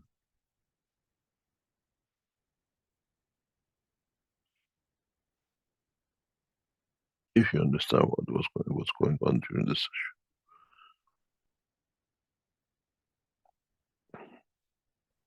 session. Are the religious leaders going to be left holding their hat, where even the world leaders who grovel and crawl, as you said?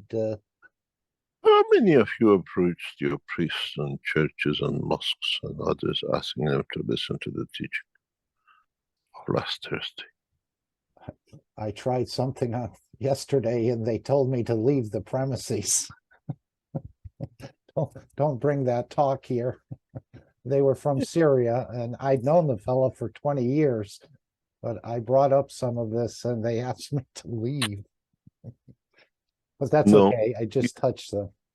the reality is that the change will come, they want it or not.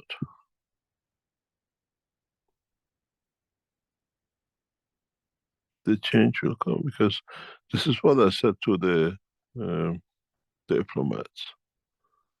I said, you're looking to change rules and regulations in certain countries, certain ways. Gun policy hasn't worked. You have to understand it works a different way with these people.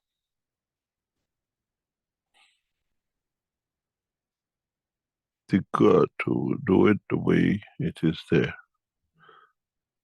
You cannot open a glue with a cold water. You have to add water, hot water to it. You can warm it up, put a glue to open up. So it's the same with the religions. And this fallacy of the, what do you call it, religion.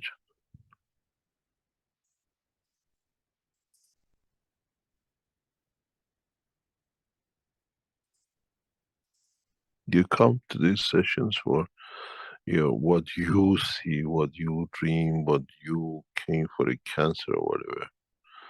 Sorry, that was only way to get you in. Your soul volunteered you in. You came in.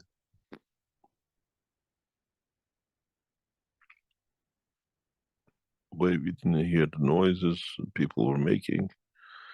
Everything else was left to your cancer, your addiction, the rest of it who came in wanted to fly in the session.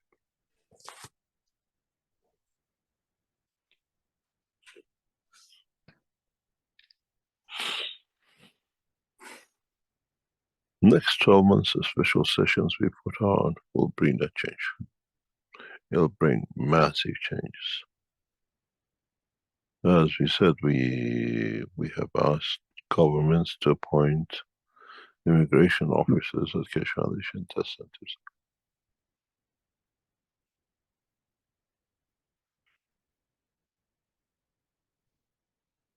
You cannot play jokes with government.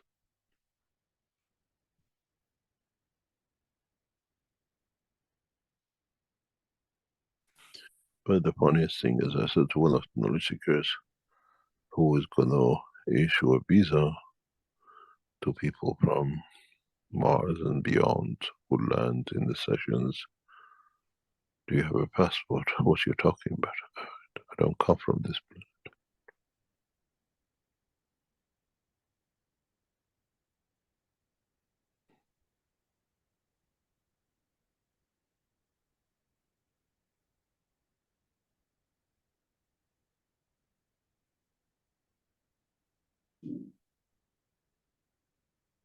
It is going to be amazing what is about to come.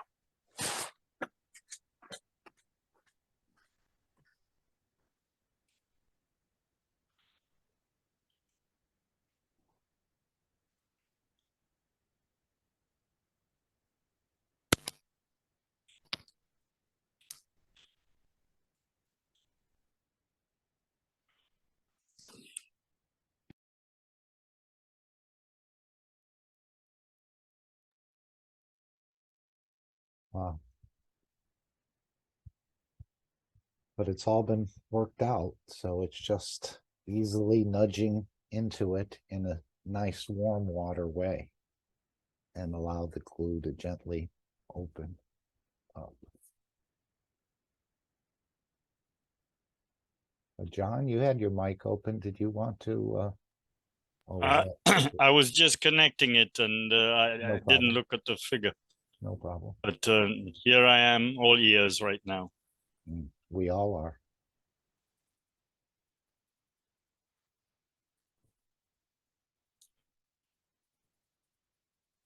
When will we become all souls? I think that's a big question, isn't it? Well, it looks like there's an amalgamation or an interatomic welding between the soul of physicality and the soul of the man taking place in this process. Yep.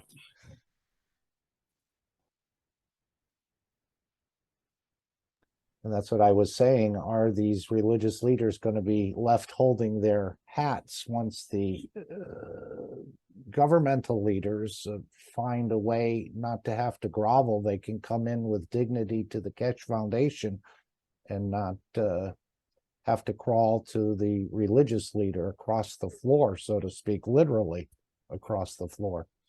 So they may find much more dignity here, and some of the religious leader, again, they're probably these world leaders who are crawling to the religious leaders are thinking, what am I doing? This guy is more corrupt than I am.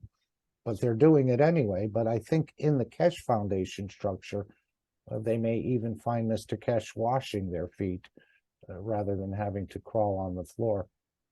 Yeah, I think the foundation. big problem here is, you said, will they leave their hats? They're going to lose their pants also.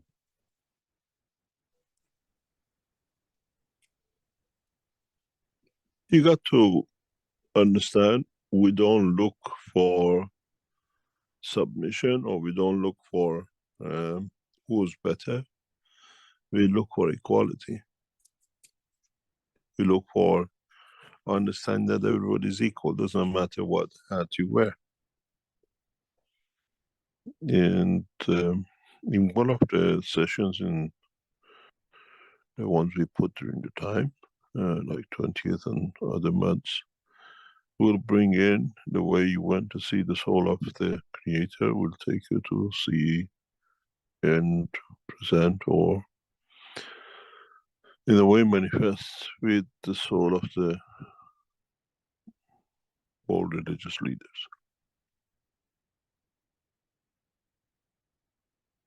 When the time is right and the way we do things,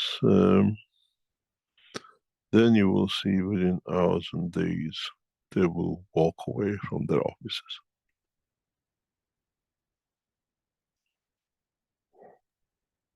How could this be explained to the masses? Or will they explain it themselves? They'll explain it to their masses. Could you repeat that? I didn't quite hear it. They will explain it to their masses. Okay. In a coming time, leaders of different cultures across the universe will be presented. We are not here just to change as part of the universal community. Like you have the head of United Nations, as such you call it, then you will meet with the leaders of the civilization in the universe. It's all in the pipeline. Understand. Don't expect to see a man with 2 arms and 2 heads, but to understand you come in touch with the soul.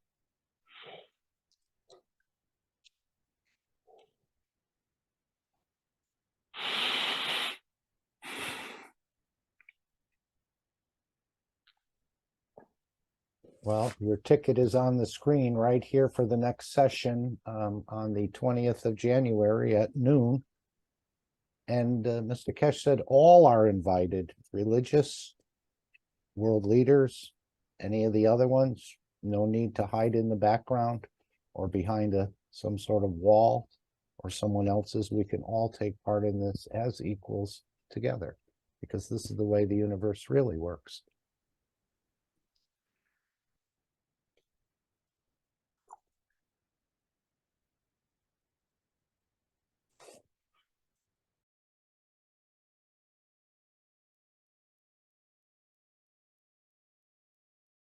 That means we live all together.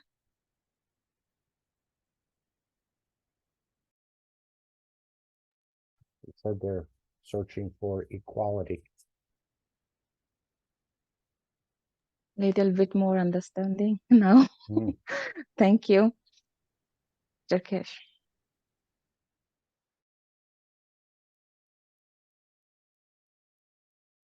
Would anyone like to add anything else?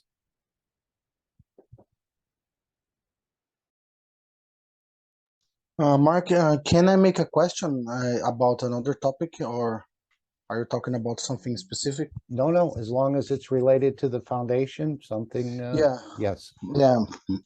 Okay, hello, Mr. Cash. My question is, all the entities, all the living creatures, they are images of the creator, or only the mankind, the human being? Thank you.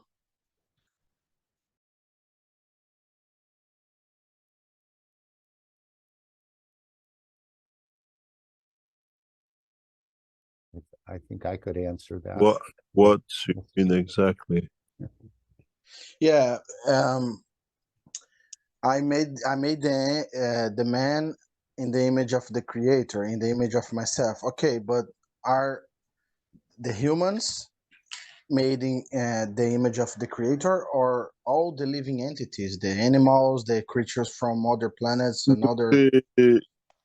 We all have a soul, which is a plasma, not the physical shape, 2 arms, 2 legs. This is a misinterpretation of the meaning.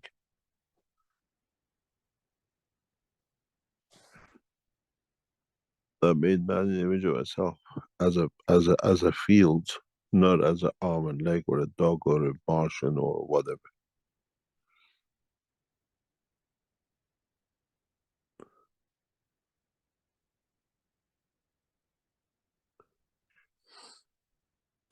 You did say the creator has many faces and he appears in life. So when we see life, we see the creator, yes? Everything has a beauty.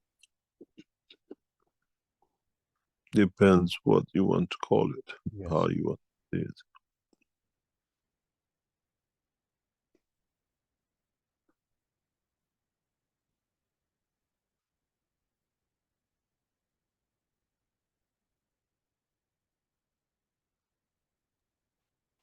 So, and all the entities, they have the ability to transmute and travel through the soul.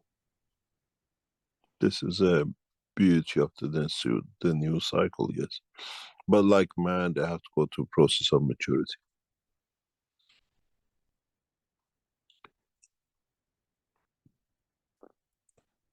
They got to realize when we gave knowledge to man, he made guns and bullets and everything else to be better than the other to do.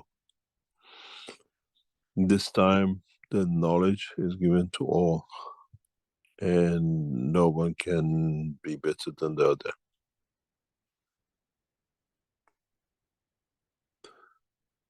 It's an evolution in the whole structure, but you have access to all of the knowledge of the universe.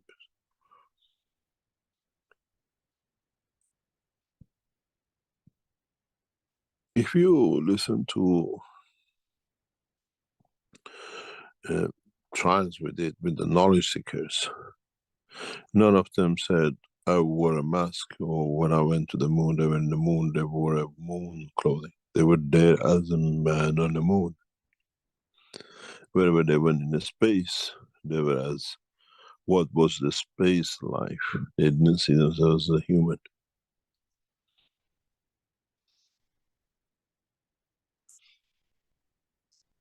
And when we ask the people, can you describe how you see yourselves?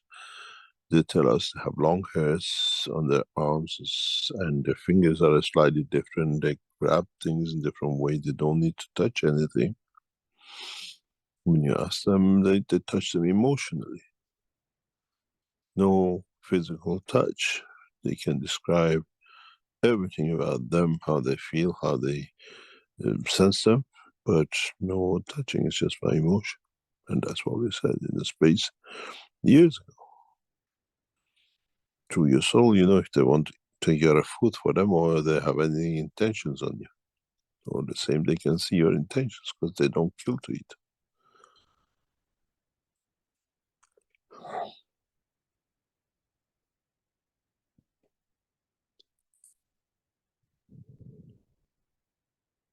Harsh times on the way for a man who's also only one way.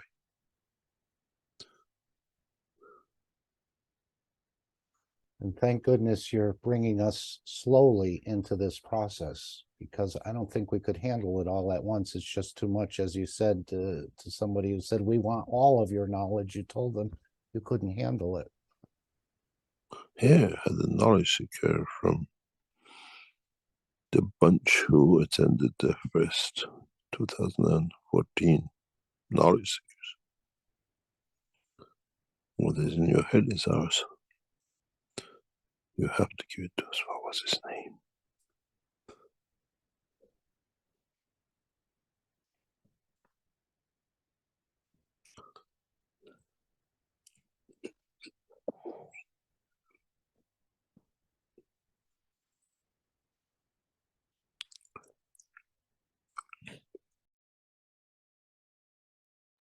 Anyway, thank you very much. It's running late for us. Yes, very late. Thank you for coming in. We always appreciate your presence wherever you go. You know, we try to appear with you. Holiday Yeah. tomorrow? Pardon? Takeshi, don't have holiday tomorrow? I've been working from 8 o'clock this morning, writing letters and papers, God knows what. I have no holidays. Your luxury is for you. And tomorrow is the same. Tuesday starts 8 o'clock in the morning for official meetings till Wednesday, traveling to 2 countries, most probably Thursday, to sort out the problems we created, to see how we can sort it out. And back again. Never stops Saturday, Sunday, but it's always there.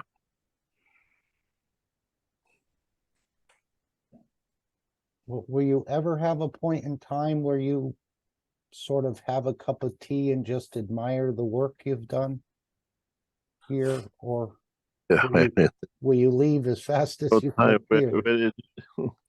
the beauty of it is when you appreciate what you've done or what you achieve is when you see sometimes the physical results, sometimes the outcome. But as I said, we don't count anything. Everything we have is put into foundation, time, financially, everything else. I was talking to one of the heads of the Keshe Foundation today, and I was telling him that, you know, when it's success, when they do something with us, is them. If it's a failure, it's Mr. Keshe's problem. It's his fault. So why should I take all the blames and all the downfalls? And only the best things comes for the foundation, for the knowledge. But they still carry on doing. These heavy losses we incurred, few knowledge seekers have supported us, we have to pay them back. Nobody says, sorry, you lost, we all lost. Mine is mine, you shouldn't have lost. So at the end of it, if I make billions out of it, as it says, Mr. Keshe's of the foundation. I learned a lot in this huge situation we ran into. Set up by knowledge because we were trapped by knowledge because we never could believe it. But when it came to a few, total's help of the knowledge seekers doesn't come to 1 or 2% of the totality of what has been done. But those who did now, it's your fault. You did it, nothing to do with us. So what happened to the rest? Mr. Keshe takes everything. You've always said you've worked that way. You've taken the blame when the knowledge seekers have messed up, and you've given them the accolades when things went right. So this is your pattern of work, I believe. You've covered for many knowledge seekers. It is the way it is. It's the way this human race works. But we're experienced. We'll get through it. Rough times will come, the smooth times is there. But we don't stop, and we don't work in one direction. But We've noticed. Yeah. It is so many directions, but when you work and you see the beauty of it, and when you hear, we beat at the moment with all the doctors working in the background with us using the technology, and they report back, and you hear the cry of the mothers that, you know, the child could never even say hello to them, not ask, how are you, mom, how was the day? Or we have a, what do you call it, MS guy since 2015, couldn't walk properly, and then being in a wheelchair, now can stand up, can move a leg, and then life starts again. You say, yes, understand. Ike says, amazing how MTK stay humble with all the knowledge. It's not mine, it's a gift.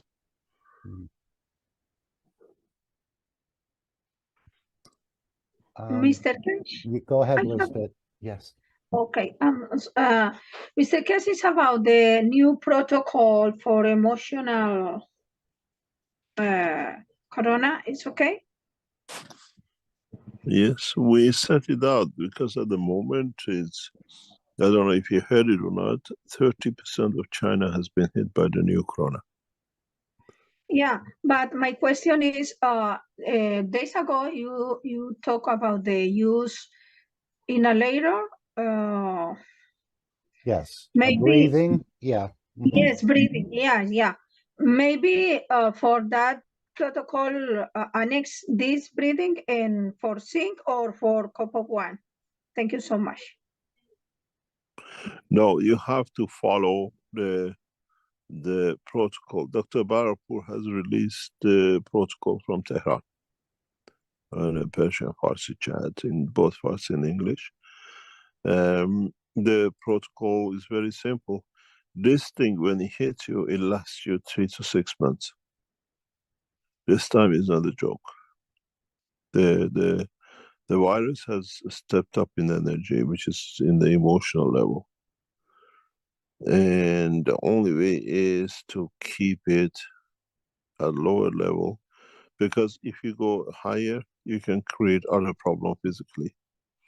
So magnesium is the only way with COP1, COP2 mixture, or with zinc and CO2 mixture. And breathing it and washing it and everything else possible to keep it at bay. We know about this a year ago when we appeared in the Keshe Foundation. Our knowledge seekers were hit. And we had to go through it. We had doctors 24 hours a day watching.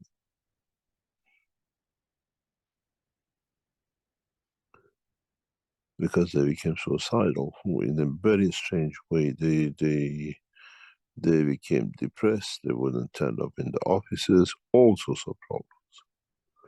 But we walked it through with them, and we learned a lot from them because they were telling us what's going on. They were aware of the situations are real. So we had 2 or 3 cases. We physically had to handle that, spend days and nights going through with them. Middle of the night, they became suicidal. They call Mr. Cash has just talked to them, walk them through, get them all sorts of things done. I called the doctors in, they look after them. We went through all this, so we know we got a first time experience through knowledge seekers what exactly this thing is going to do to you. Right, and just to add, Mr. Kesh, that you did give quite a detailed answer to Ruthie, Lisbeth. So if you go about 2 hours and 45 minutes into this workshop, or the second part of the workshop in the Q&A, you'll see the detailed answer Mr. Kesh provided for Ruthie. China has been hit very bad with this new corona. Millions have been hit, and they do not know what to do. It just goes like a wind for China. I don't know why and how it's hitting China this way. And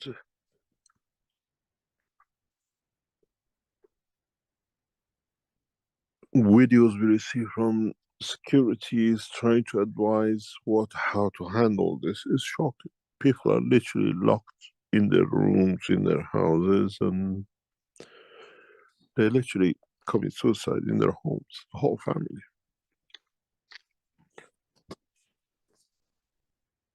It's not a joke. Chinese government has got a huge problem with their head. And we haven't seen this outside China yet, that's such.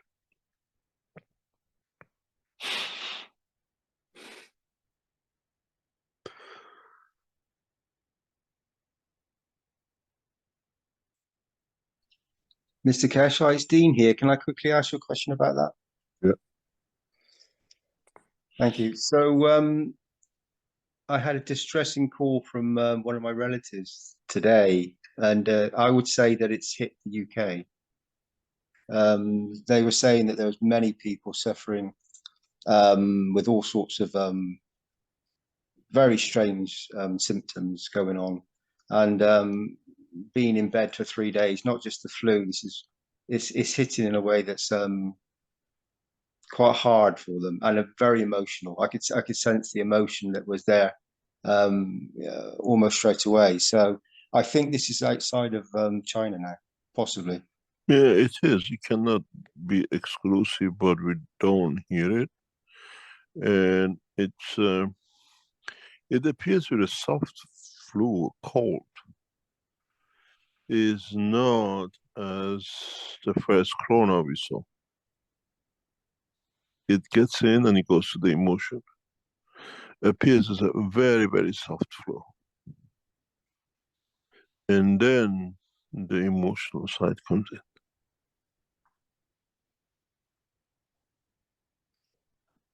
This is horrendous for it, but it's what it is. People who had the vaccination still get it. The same as the one who have no vaccine. They get it worse, Mr. Kesh, because they have no defense against it. So it just amplifies. Vaccinations were never made for COVID. Vaccinations were gene modification. Now we know Pfizer. They confirmed in the European Parliament. And there's a mayhem going on in the European Parliament with Pfizer. None of the vaccines are to do with COVID, it's to do with gene modification.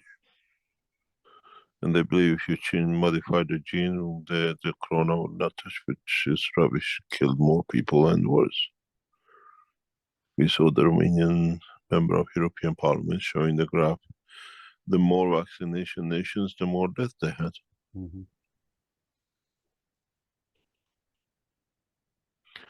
This thing... Sadly, this is true, Mr. Kesh. This is what's so sad about it, that this is gone through, and people are now starting to, I mean, they have realized, but the normal people are starting to realize there's something very wrong.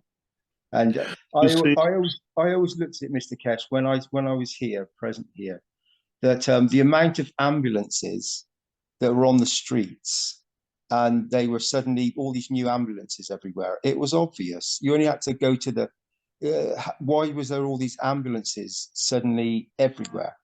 It was very easy to surmise that there was a pre-planned thing, because all of a sudden, you know, they were everywhere, and they're now everywhere across the street.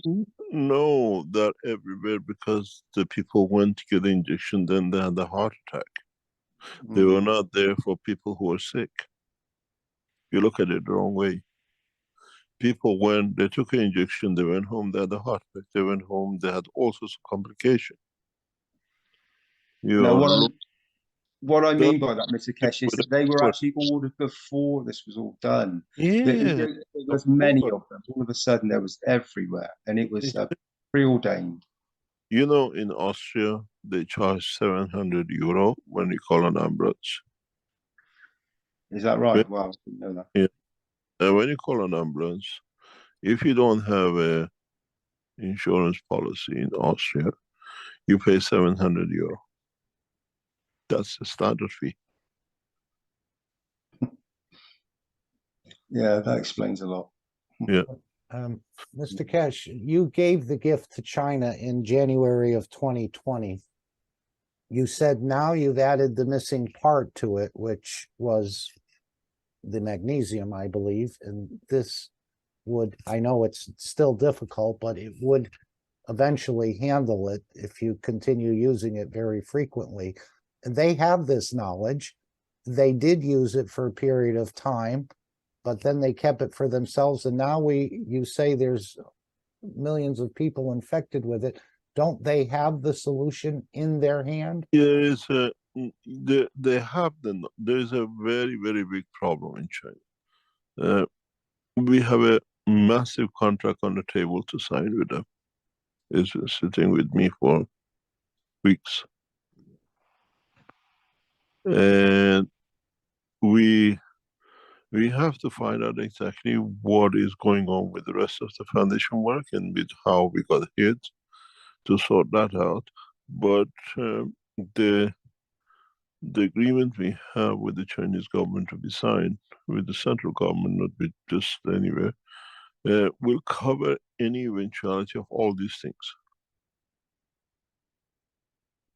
It was very difficult for Chinese to tell their people, their whatever agreement, that the technology outside China is coming. With the passing of the last president a few days ago, that hurdle which obstructed Keshe Foundation to move is gone.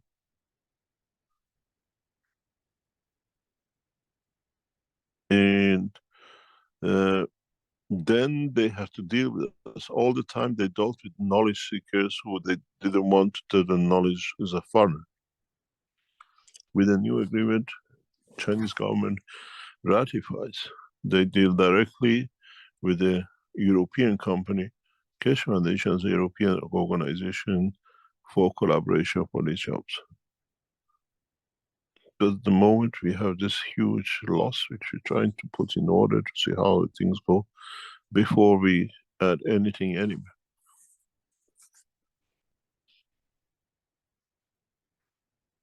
The knowledge seekers, they pay them millions. Some of the knowledge seekers in China closely working with me, they became millionaires with COVID money. But they don't have the knowledge for whatever else is.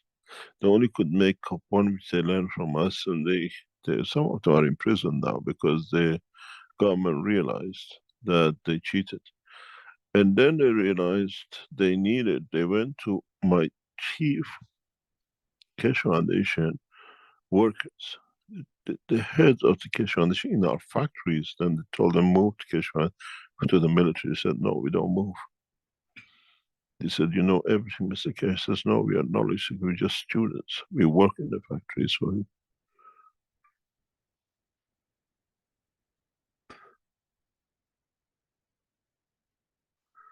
And the reality is this,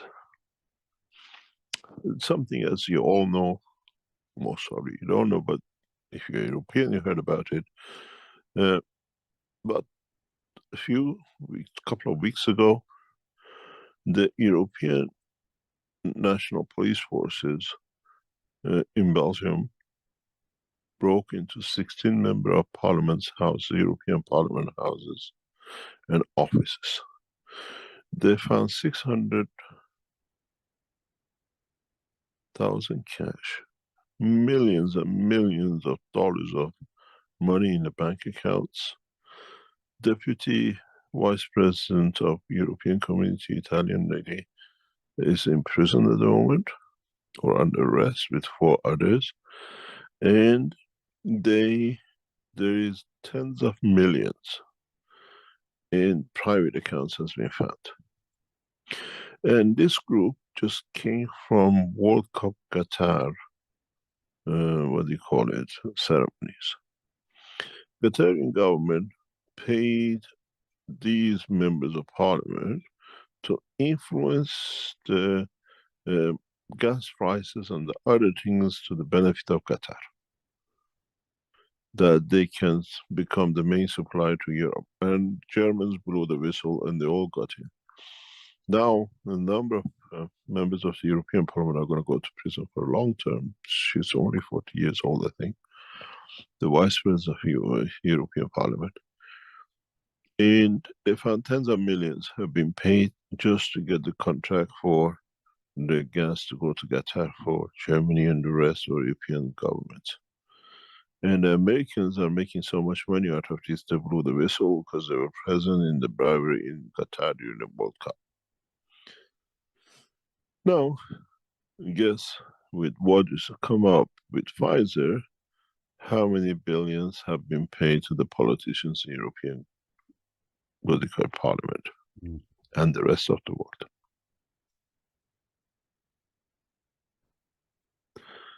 Now, who and how we going ever to find out what happened to those millions in bribes?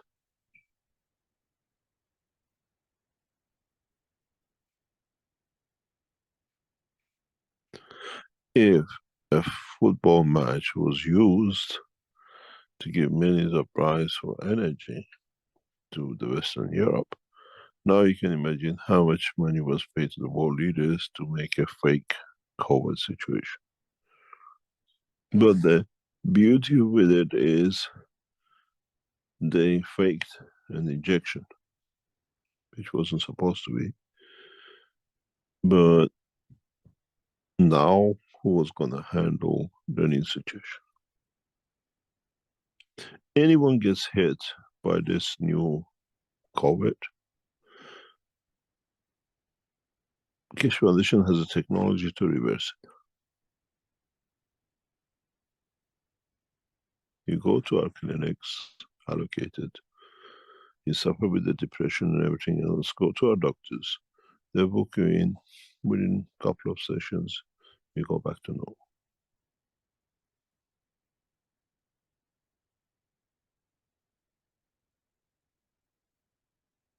We have a team of doctors, they work anywhere in the world. Yes, you mentioned that to Ruthie. You said if she could get in the system, you could balance it out. Yeah, it takes not long because we tested, we know how it works.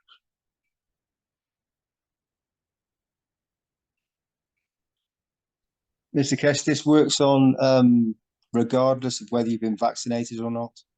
Yep.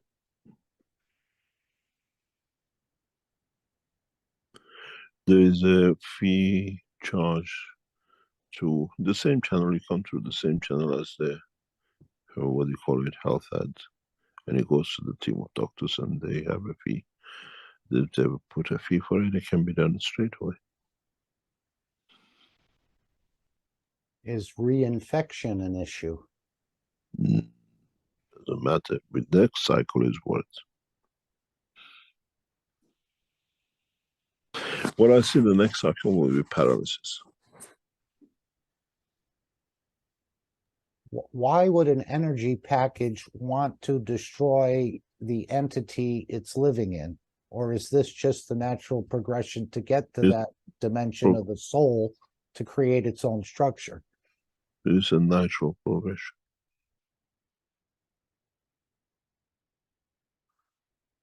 The next is paralysis.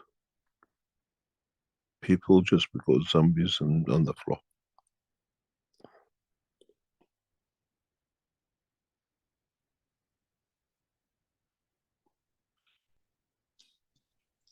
You mean just blacking out, Mr. Keshe? Pardon? You mean just collapsing, blacking out, losing? We saw the first part of this in China. People just freeze like ice in the middle of the street. Mm-hmm. You don't fall; they just collapse. Some people just walk and just they freeze.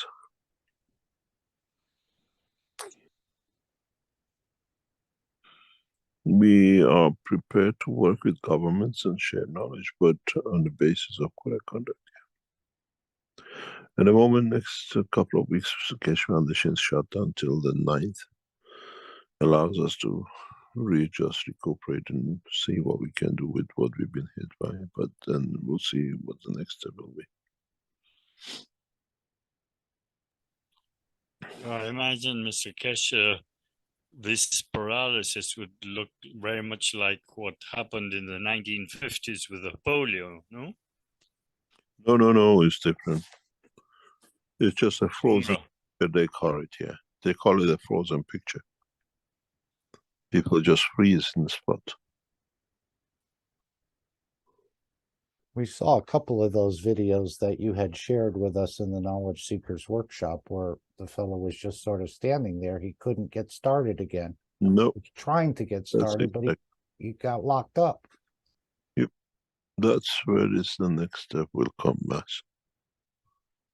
When all your emotional systems screw up. At the moment you have emotion, depression or suicide. When all your emotions go together, you can't move.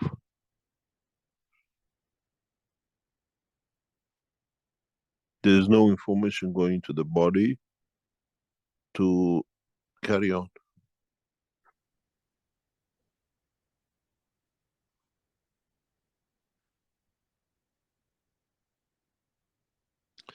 Anyway, it's a bit too late here. Thank you Yes. very much. And hopefully we meet you later on. We'll talk. Thank you very much. Thank you very much. Have a nice holidays. Thank you. You too. Thank you for the card. Thank you so much. Thank you.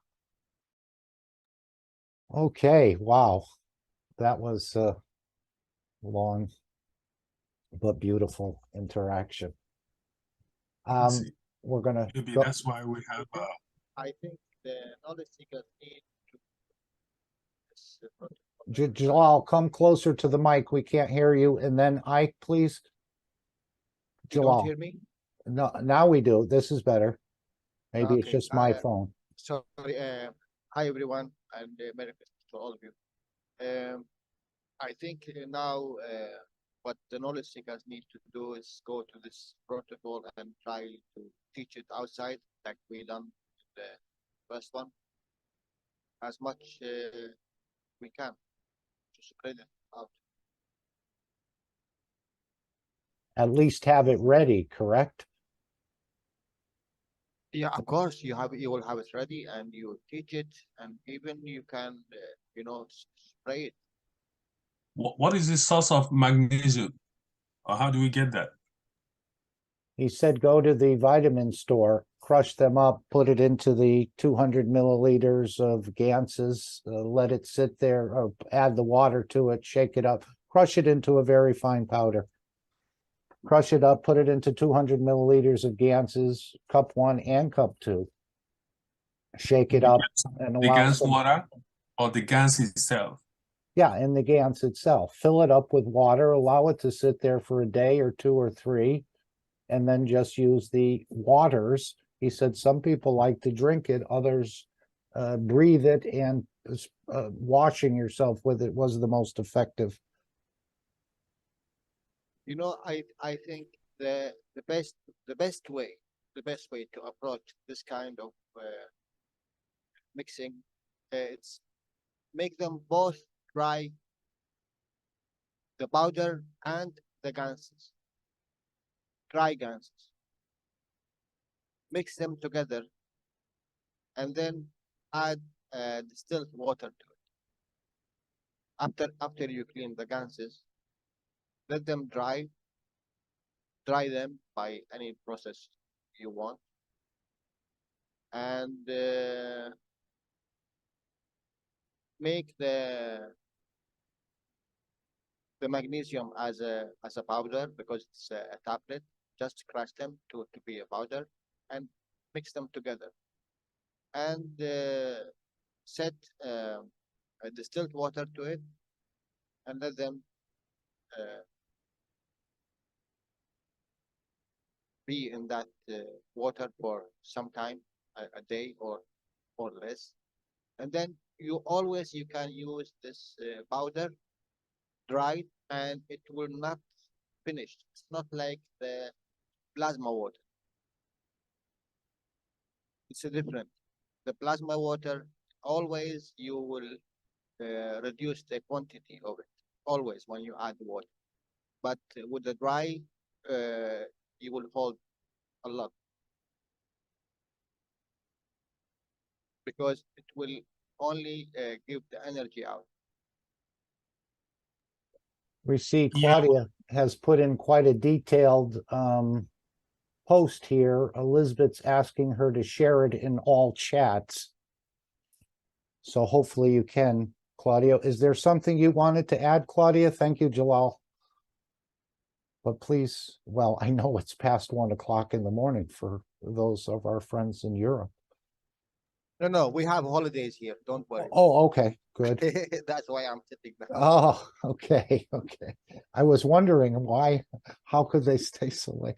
Claudia, would you like to say anything? I see you've put in a lot in here. Hey, Jala, sorry, my quick question. Jala, what is the role of magnesium? It's a weaker connection. It's a weaker connection to the physicality.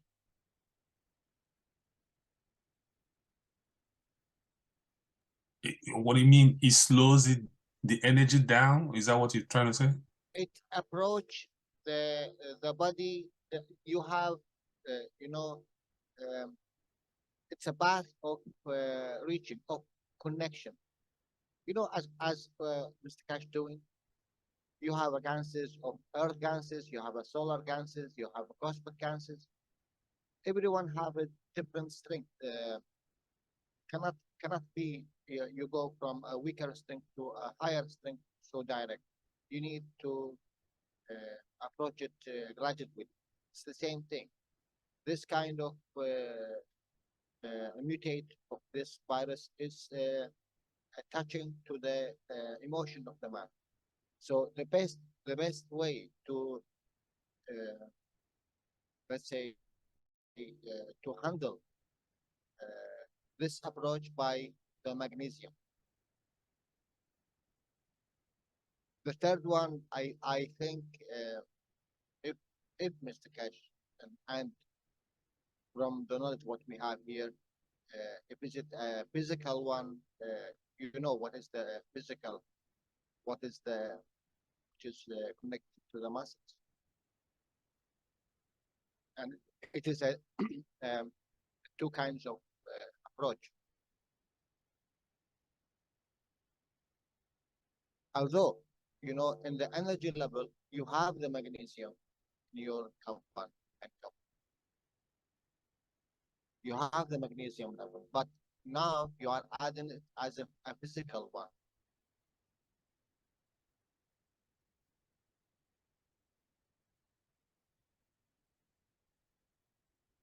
Okay, because what? someone who is approaching the suicide condition, how he suicide? He's approaching the physical point of his existence by MS or LS or any other one.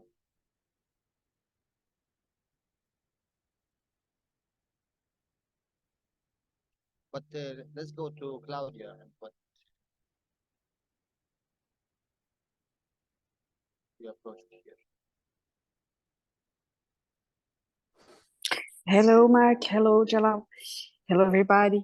This is the protocol that Mr. Cash said in a teaching. I'm seeing the number of teaching that he said, but we are this is like a transcription, and we are doing the translation for Portuguese. So that's why I share with you. Is this from the most recent workshop, Claudia? Yeah, I think it's probably 1 month ago. A month ago, okay. Yeah, I will see now and I share for you in the American group, okay? Thank you very much. No problem. We need to prepare. I just posted it in the student chat in the Zoom. Okay. For the student channel.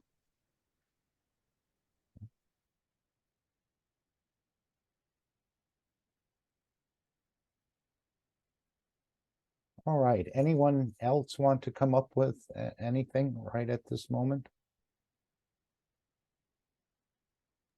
So guys, if I think the Spanish or the Portuguese group, they will do it in their own language and pictures. And I hope they will do it as we done it before, as the KAKT 1 and KAKT 2 with the photos and all of it together. You just you can take all the pictures in the wiki and the information, just add the magnesium to it as a new approach. And I think it's the same approach with the first one, by breathing and by drinking, washing. Right, he said you have to be very consistent with this one. It's not spray and wash just once a day. It's a pretty frequent process until you get it down to the cold level, I thought he said, and then you can recover. But it does, it hangs. We need to approach it as a serious thing. Yes, it hangs with you for months. Yeah.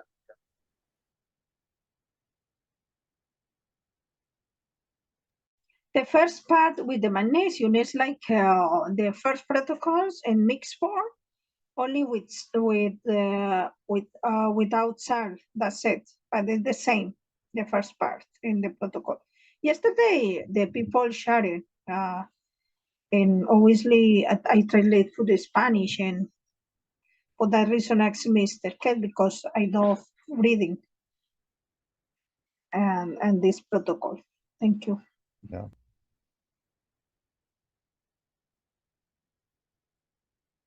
But at least we have a solution that works. It's been tested, he said. Or, well, the system has been tested. I know he was encouraging Ruthie, if she could get into the system, they'd have it cleaned up in a couple of sessions, perhaps.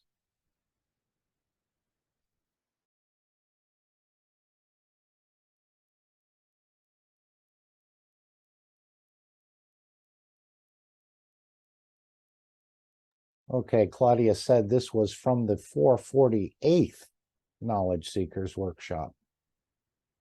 The protocol that Mr. Kesh said in teaching, she's going to verify it.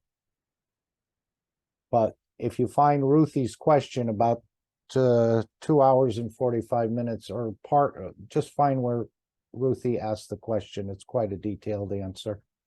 And that was just before, I think it was, I don't know the exact time, but I thought it was about 2 hours and 45 minutes into, you have to combine both of them together. So it would be 45 minutes into the second part of the last workshop.